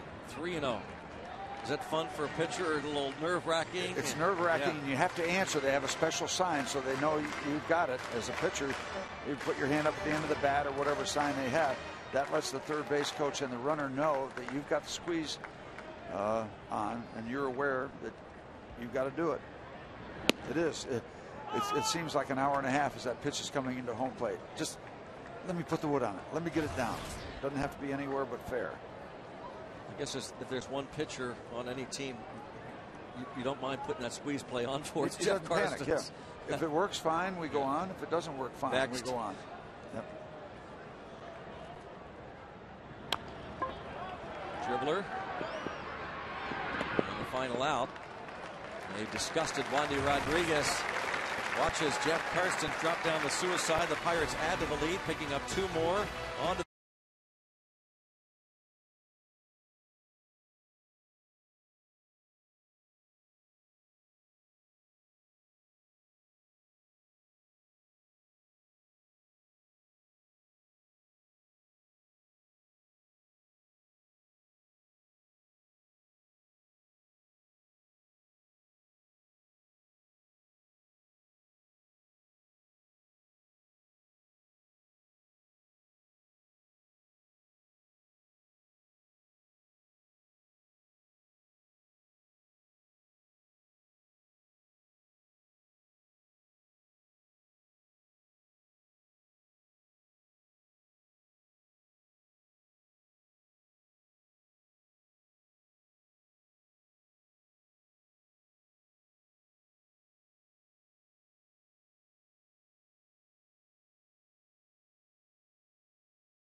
special summer here on the North Shore. Brett Wallace takes a strike as Karstens goes back to work. What about this continuing theme of Pirate starting pitching? Jeff Karstens just keeping it going. 1 run has been given up in his first 6 innings of work. 5, 6, 7 men in the order. Wallace, Chris Johnson, Clint Barmas. Karstens has allowed 5 hits. Bounce to second. Walker, 1 up, 1 down. In this 7th inning for Jeff Karstens. About 78, 79 pitches, 79 pitches to him. He has pitched into the 7th inning now in each of his last 7 starts, after not doing so in his first 8 starts.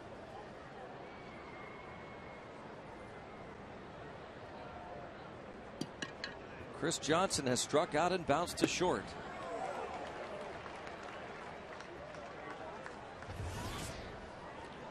These are the numbers. 3-to-1 ratio.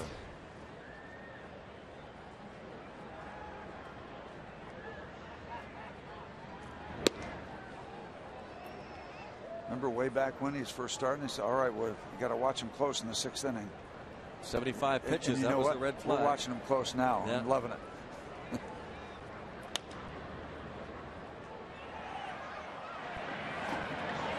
Ball 2 strikes, obviously showing no ill effects from that shot he took off his ankle his last time out against the Blue Jays.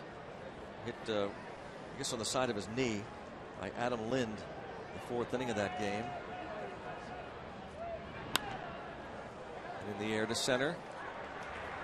Lazily hit in the air and caught by McCutchen. 2 up and 2 down. And this is the one thing you can't measure. A lot of routine outs. A lot of very comfortable outs. 2 first-inning singles. A 2-out double in the 4th. The home run by Barmas in the 5th. That's in addition to the Pence 6th-inning single. The 5 hits. Yeah, I think if you got down and dirty with Ray Surge, he was he would tell you, yeah, the control, the obvious big factor, but the changing of speeds. He changes speeds comfortably. Oh. Now right there, that's not a great curveball. That's a curveball. It's in a hitting zone, but he did it at a time they weren't looking for it. He's got them guessing. He's going right along with what they're thinking. You can see him. He's become that gift of throwing the pitch they're not expecting, or the speed they're not expecting, or the curveball they're not expecting. They're thinking fastball, you throw curve. They're thinking you throw hard, you throw soft. Reaching out and hitting a soft single to right. Barnabas, a pair of hits. Base hit, but certainly not driven that way. And a pitcher and a pitching coach will look at that kind of a hit in this point of the ballgame, the seventh inning. He said, is he tiring? You get no reaction of tiring there. That was just a kind of a flare to right field.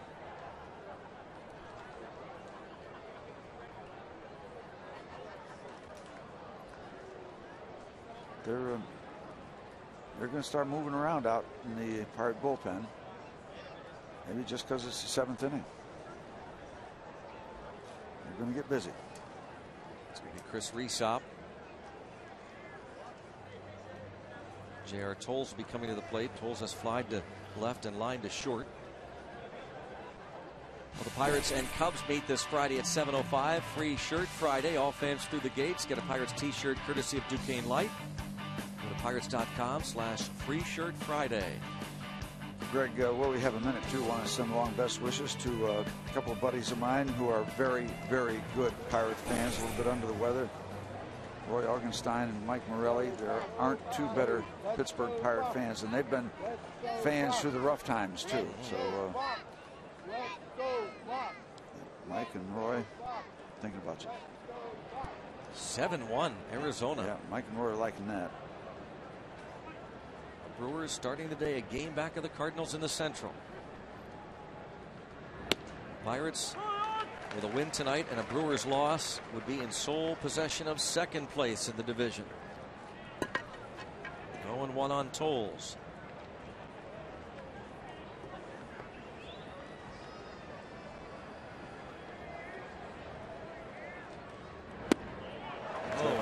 The floater. Tolles like, what is going on here?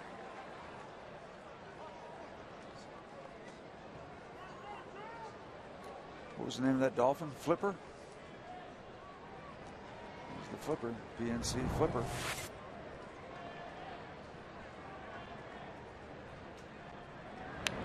Foul ball. And then the fastball. Yeah. 65-90. I mean, that's going to get your attention.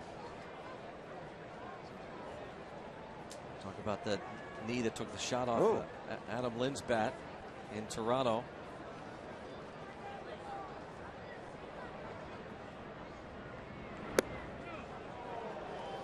One ball, two strikes. Karstens misses with the fastball. 1 run, 6 hits, trying to get through the 7th inning. Trying to win his 7th game of the year. Strikes out J.R. Tolles, and on to first to complete the K. Jeffrey Wayne Karstens. Another exceptional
great. If we aren't here, we root at home.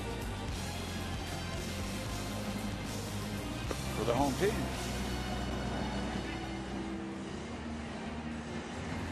Ray Searage and Jeff Karstens in the dugout. Head to the bottom of the 7th inning against a new Astros pitcher, Fernando Rodriguez. Replaces Wandy Rodriguez. It's not Andujar Rodriguez. It's Fernando, just recalled from AAA for tonight's ball game. Up and down from Oklahoma City, the AAA affiliate of the Houston Astros. Used to be Tucson for years. Second stint with the team. As Chase d'Arnaud takes ball 1. Wandy goes 6 innings, giving up 5 runs on 8 hits, a couple of walks, 6 strikeouts. So that string of tremendous work by Wandy Rodriguez comes to an end. Tonight he is on the hook.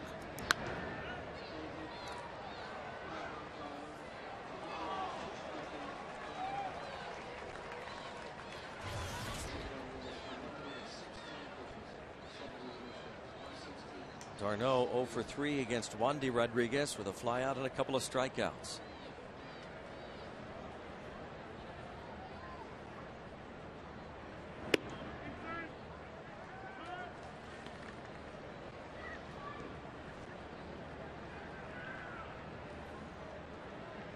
Lefty-righty combo, Veras and Tony Watson. Pirates will soon have Joe Beimel back. Bounce to short. 1 out. Now Matt Diaz coming up. Iron City Music presents Sky Blast featuring 38 Special in concert Saturday following the 7:05 game against the Cubs.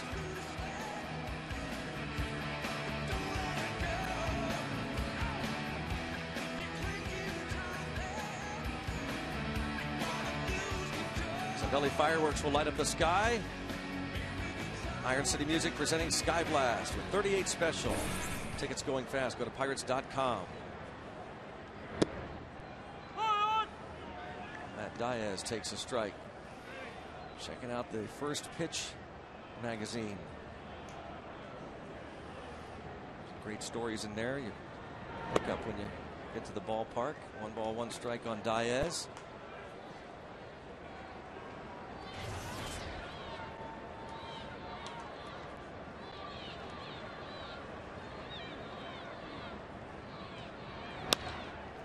Diaz has another hit.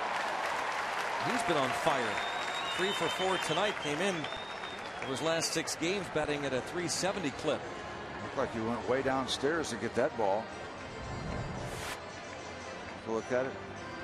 Down, down, down, and lined it over the shortstop's head. Good piece of hitting.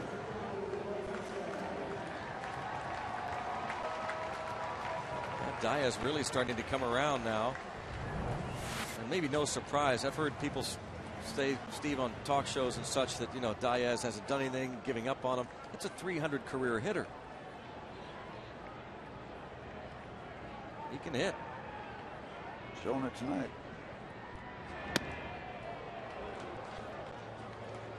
Now coming in at 268, limited number of at bats, so that'll bump some points up for him.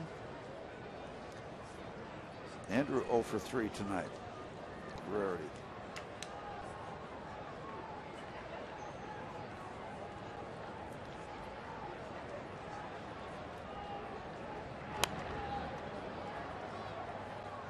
Count 1-1 on McCutchen. 9 hits for the Pirates. Trying to get into double digits again on the hit column. We had 10 hits on Saturday, game 1 of the doubleheader in Washington. 16 hits Sunday. 14 hits last night. And they got Diaz picked off. Varmus applies the tag. 1-3-6 on the pick. Early commitment. Good tag here by the shortstop to come back around and take that errant throw. Armas does a good job. 2 outs. A 1-1 count on McCutchen.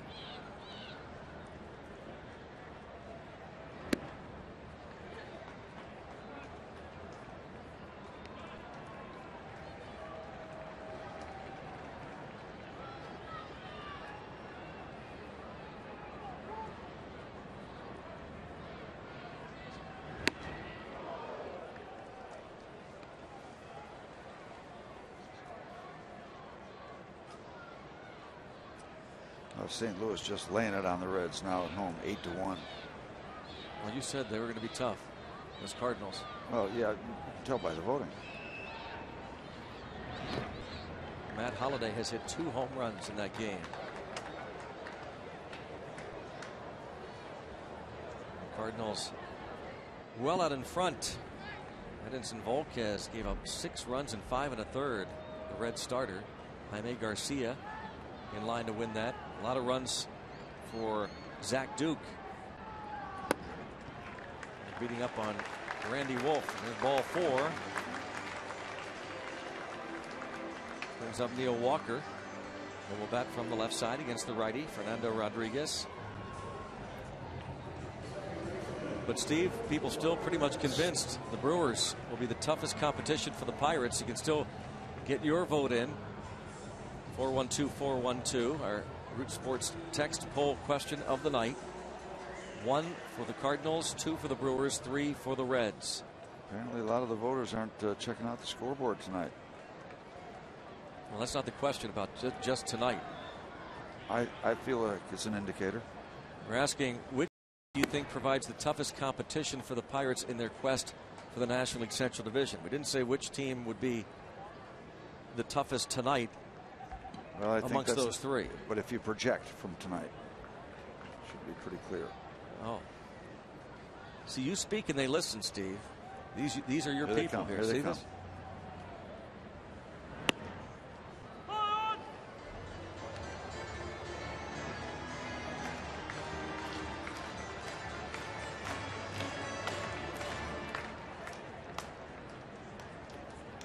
The Reds figured if their pitchers were healthy, they certainly had enough offense. But now Edinson Volquez getting beat up tonight. At times it's been hit or miss from some of their other starters. Bronson Arroyo. Homer Bailey's been pretty good. Cueto hasn't been what they thought he would be. Mike Leake. And up and down the big leagues and the minors.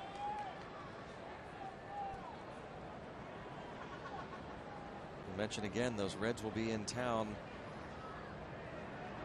following the All-Star break. The next homestand featuring the Reds for 3 and 3 with the Cardinals. I haven't heard much from the guy who throws 100 miles an hour. He's back. Yep. Aroldis Chapman. Yeah. Back in their bullpen.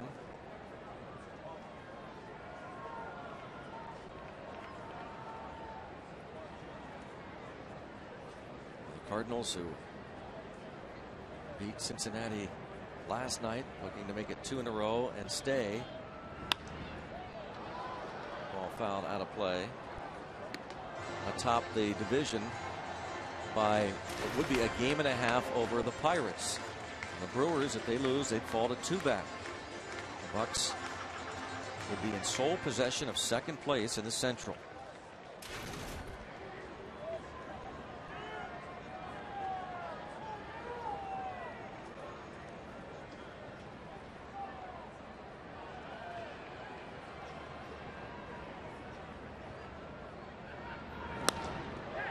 Center, Michael Bourne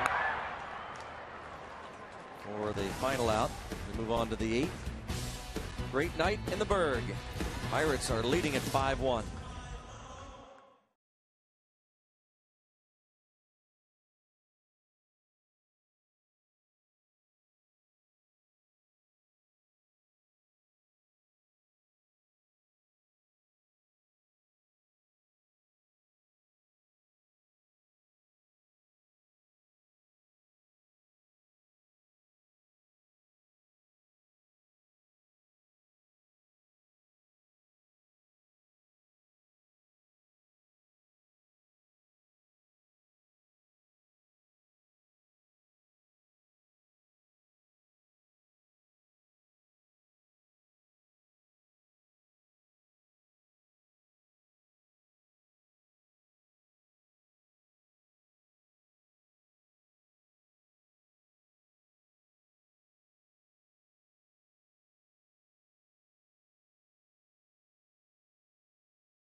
defense. The Astros were making some early noise. First and second, one out in the first. When Jeff Karstens got Carlos Lee to hit the tapper back to the mound. Wasn't hit all that hard, obviously, but no panic. On to Neil Walker, then to Overbay for an inning-ending double play. The Home Depot doing more on defense. Karstens out there for the 8th inning. Angel Sanchez bats for Fernando Rodriguez.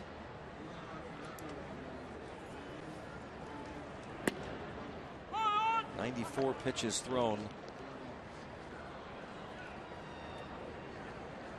71 for strikes so far for Karstens. And into center field for a base hit. Don't know how long a leash he'll have here in the 8th. I'm guessing short. He has not gone more than 7 innings this season. August 6th, 2008 was the last time Jeff Karstens got an out in the 8th inning or later, and he won't do it tonight. But what he will do is receive a great ovation. That August 6th, 2008 game was that near perfect game he pitched in his second ever Pirate start in Arizona. They're already standing. Yeah, and they should. Another great performance, another start without issuing a free pass for Jeff Karstens. Glenn Hurdle will get the baseball, and the fans will show their appreciation.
Jeff Karstens. Another familiar look now. Jeff, when his work is done, put that towel over the head. Tony Watson takes over. Tough go Saturday night, second game of the doubleheader. Got away from him. Pirates settled for a split.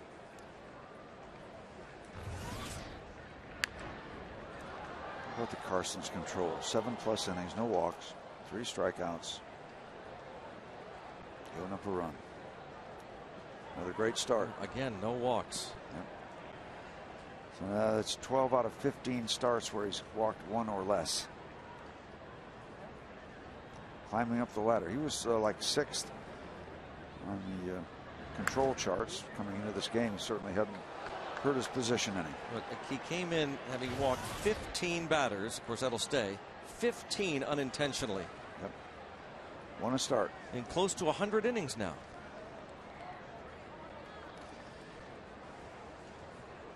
No longer a secret, is he?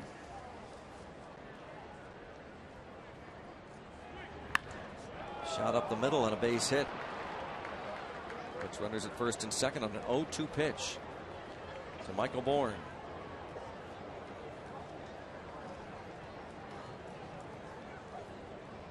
brings up Keppinger.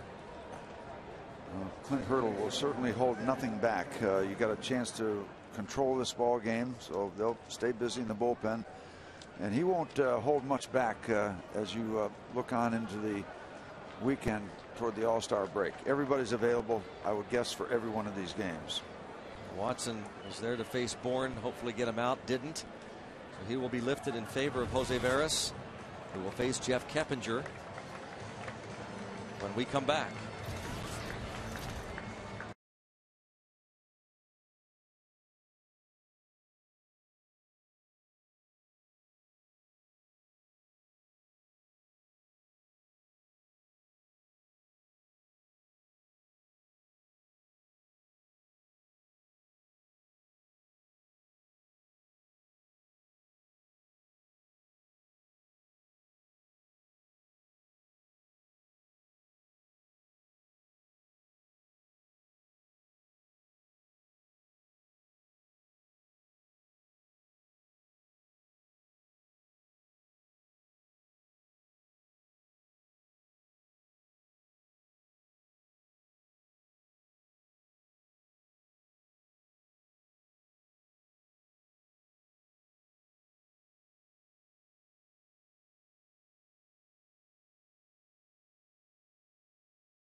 Of the Tempur-Pedic, the most recommended mattress in America. Let's go Bucks! The Bucks lead it 5-1, but still work to be done. Leading 6 outs. Chris Snyder next to Jeff Karstens. Started some physical therapy after having the back surgery done. He really complimented AGH Sports Medicine. Doing some great work as Jose Veras looked to do some more work. His 43rd appearance, picked up his first Pirate save and the 4th of his career against these Astros down at Minute Maid in the middle of June. And you want to stop this noise here right away, top of the 8th. First 2 Astro batters reaching.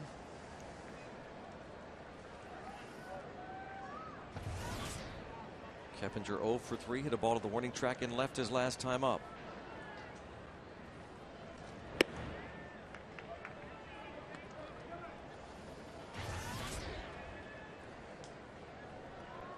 You've heard this before, nothing to lose for a team like the Astros. They're not going anywhere.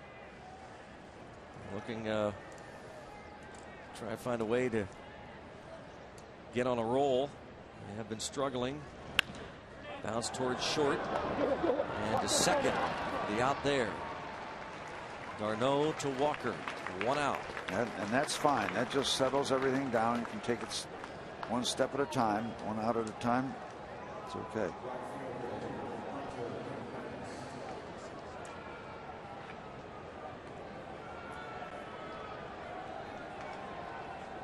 Here is All-Star Hunter Pence into his second All-Star team.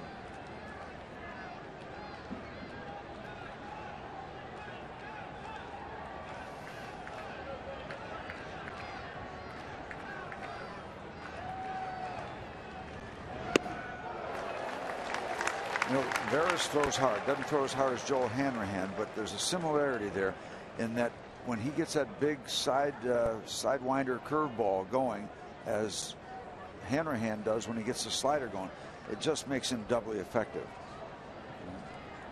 That second pitch just as important for him as it is for Joel.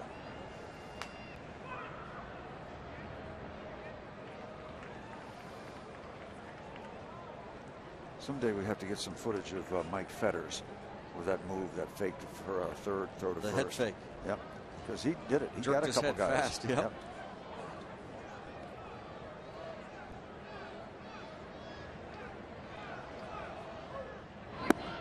1 ball, 1 strike the count on Hunter Pence. Tonight against Karstens. A couple of hits and a ground out to third.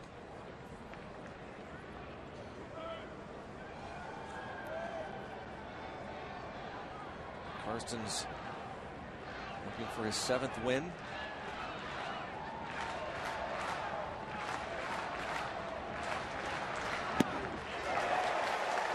There's some high heat from Mr. Pence. Little backyard baseball there.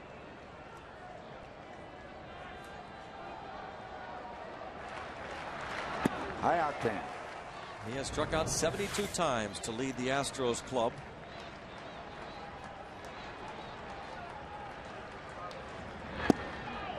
Whoa, almost.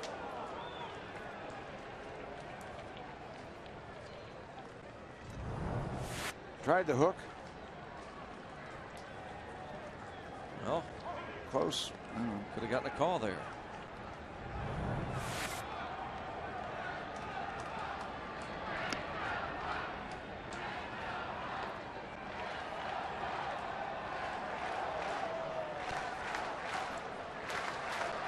The atmosphere here at PNC Park is something you have got to behold. You got to be here. Try and get out tomorrow night or over the weekend. Yes, he did.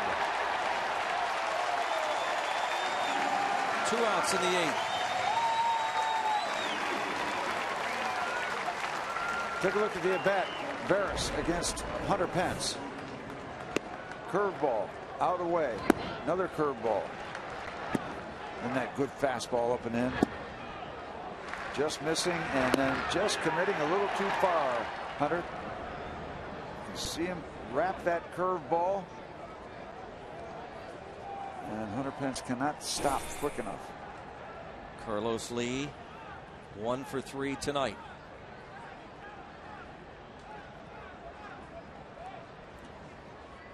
Well, you'd love to see that run not score for a number of reasons. Karstens' ERA right now is 2.55. Down 10 points. Yeah. Toward third. And on to first. Saved it. Karstens' ERA will be at 2.55 as Veras comes on and gets the 3 outs. Go to the bottom of the 8th.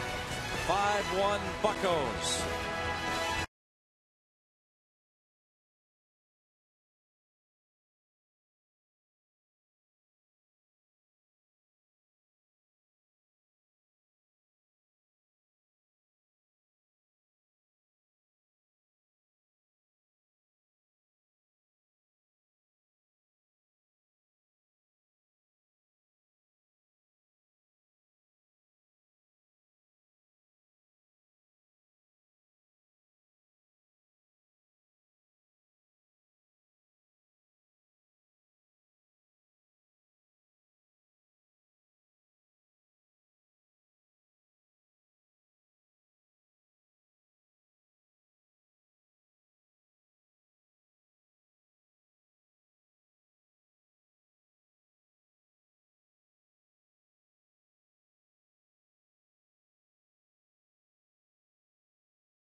Came off the mound. A little hug from Jeff Karstens and some handshakes from the other teammates. I know how much starters must appreciate that, huh, Steve? Oh, yeah. Say runners. that run, says that number. Yep. Good work from Veras. It's a big deal. No idea how much a starter depends on a lot of people in the bullpen, not just the closer. You can see Rodriguez, number 3 here, Nuri. Rodriguez coming out.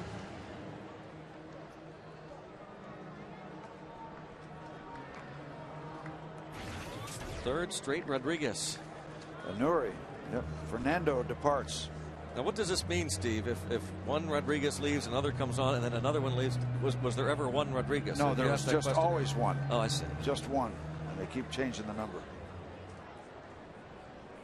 Clint Hurdle and Alex Presley. Time for a veteran skipper to teach a young player. Saying some nights you're going to go 0 for 4, young man.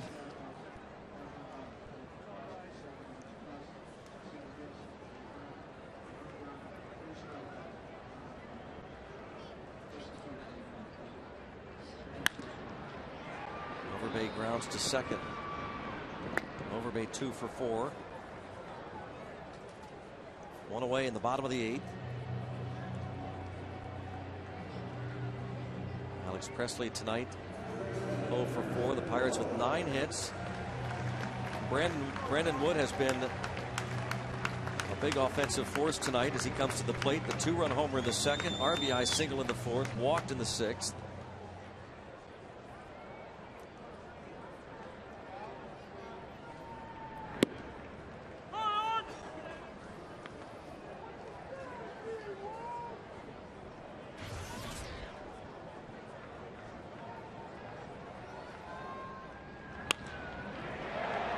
Just foul.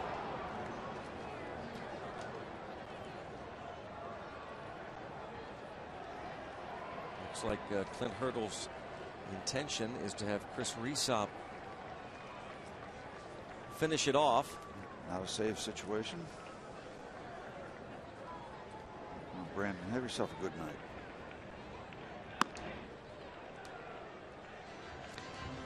Make it a great one. His 4th homer came in the 2nd inning. His former first-round pick of the Angels 8 years ago. Strikes out looking. 2 up and 2 down in the 8th.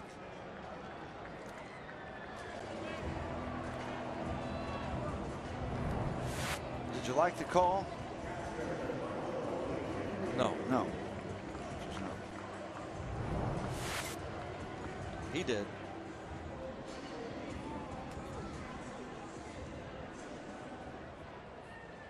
Michael McHenry had a sacrifice fly in the 6th.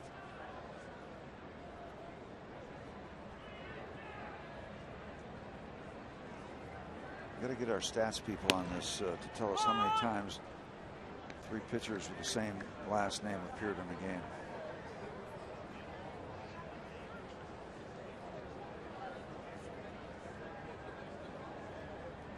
Working on that in the trailer right now. While you're working on that, give me some more votes for the Cardinals.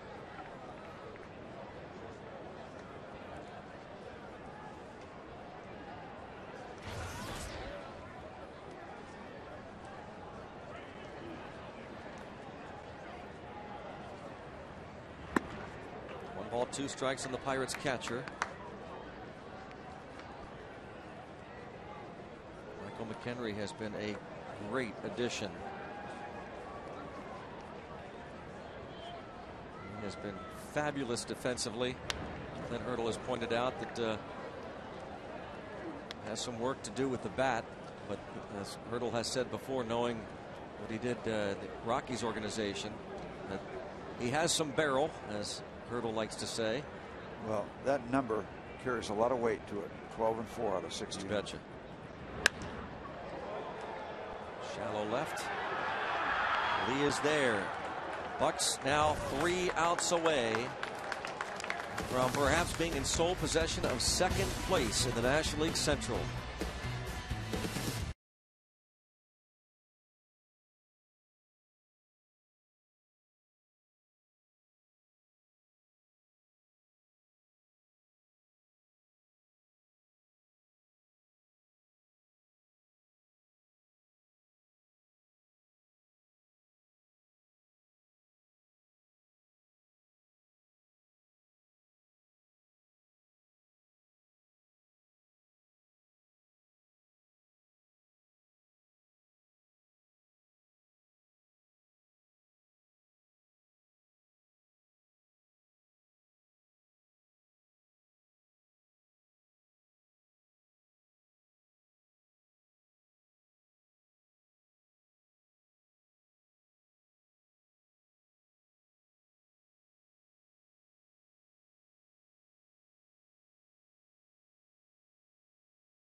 Jeff Karstens could go to 7-4 in our text poll question tonight.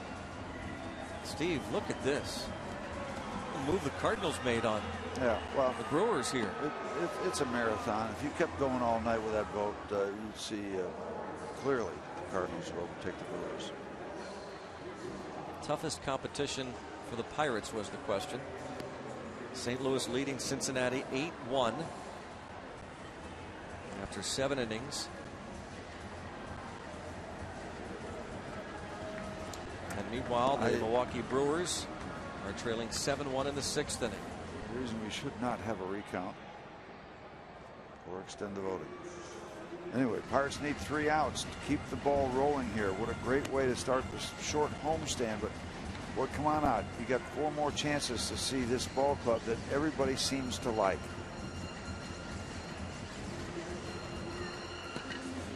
A lot of fun, a lot of buzz around the town.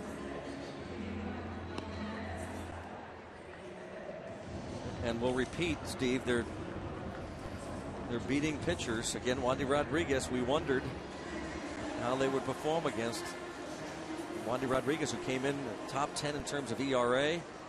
He had been coming into this ball game certainly the Astros' best pitcher and one of the best in the league. 5-1 with a 1.77 ERA over his previous 9 starts before tonight. And with an assist from Dash up here. How about the 5 RBIs from the bottom 3 guys in the batting order? Pirates had 5 runs that were driven in by the 3 batters in the 8, 7, 8, 9 position. Brandon Wood with 3. Michael McHenry the sac fly, and the suicide squeeze by Karstens.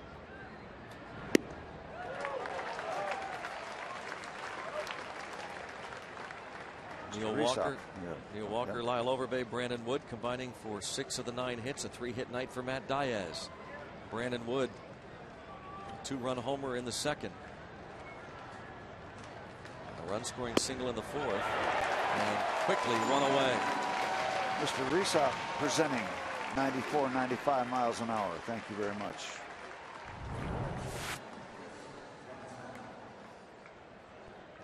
Right to the glove. Right to the glove.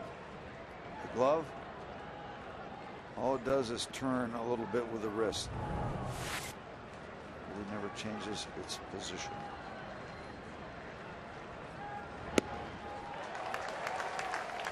Chris Johnson, a swing and a miss.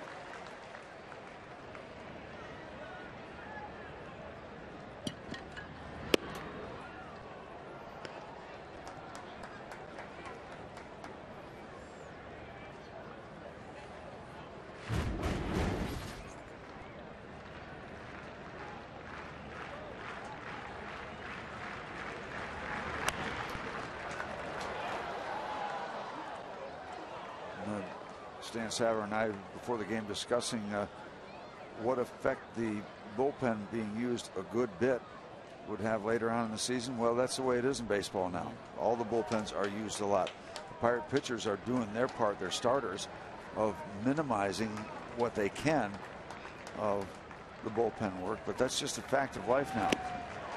Good night. 2 down. Yes, it has been so far. A very good night. Okay, time to stand up. Like the backup breaking ball stayed in there and just tied him up inside. When it's working, it's working.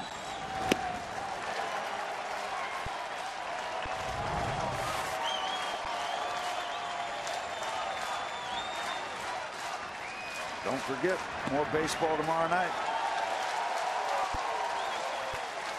Come on out and see these guys. It's fun.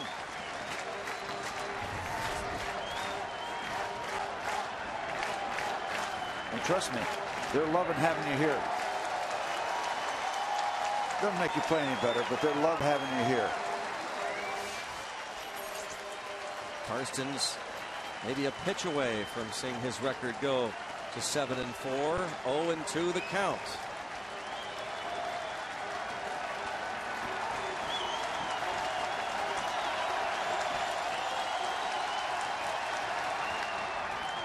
Pop them up. Get ready to raise the Jolly Roger again. Your Buccos are 4 games over 500.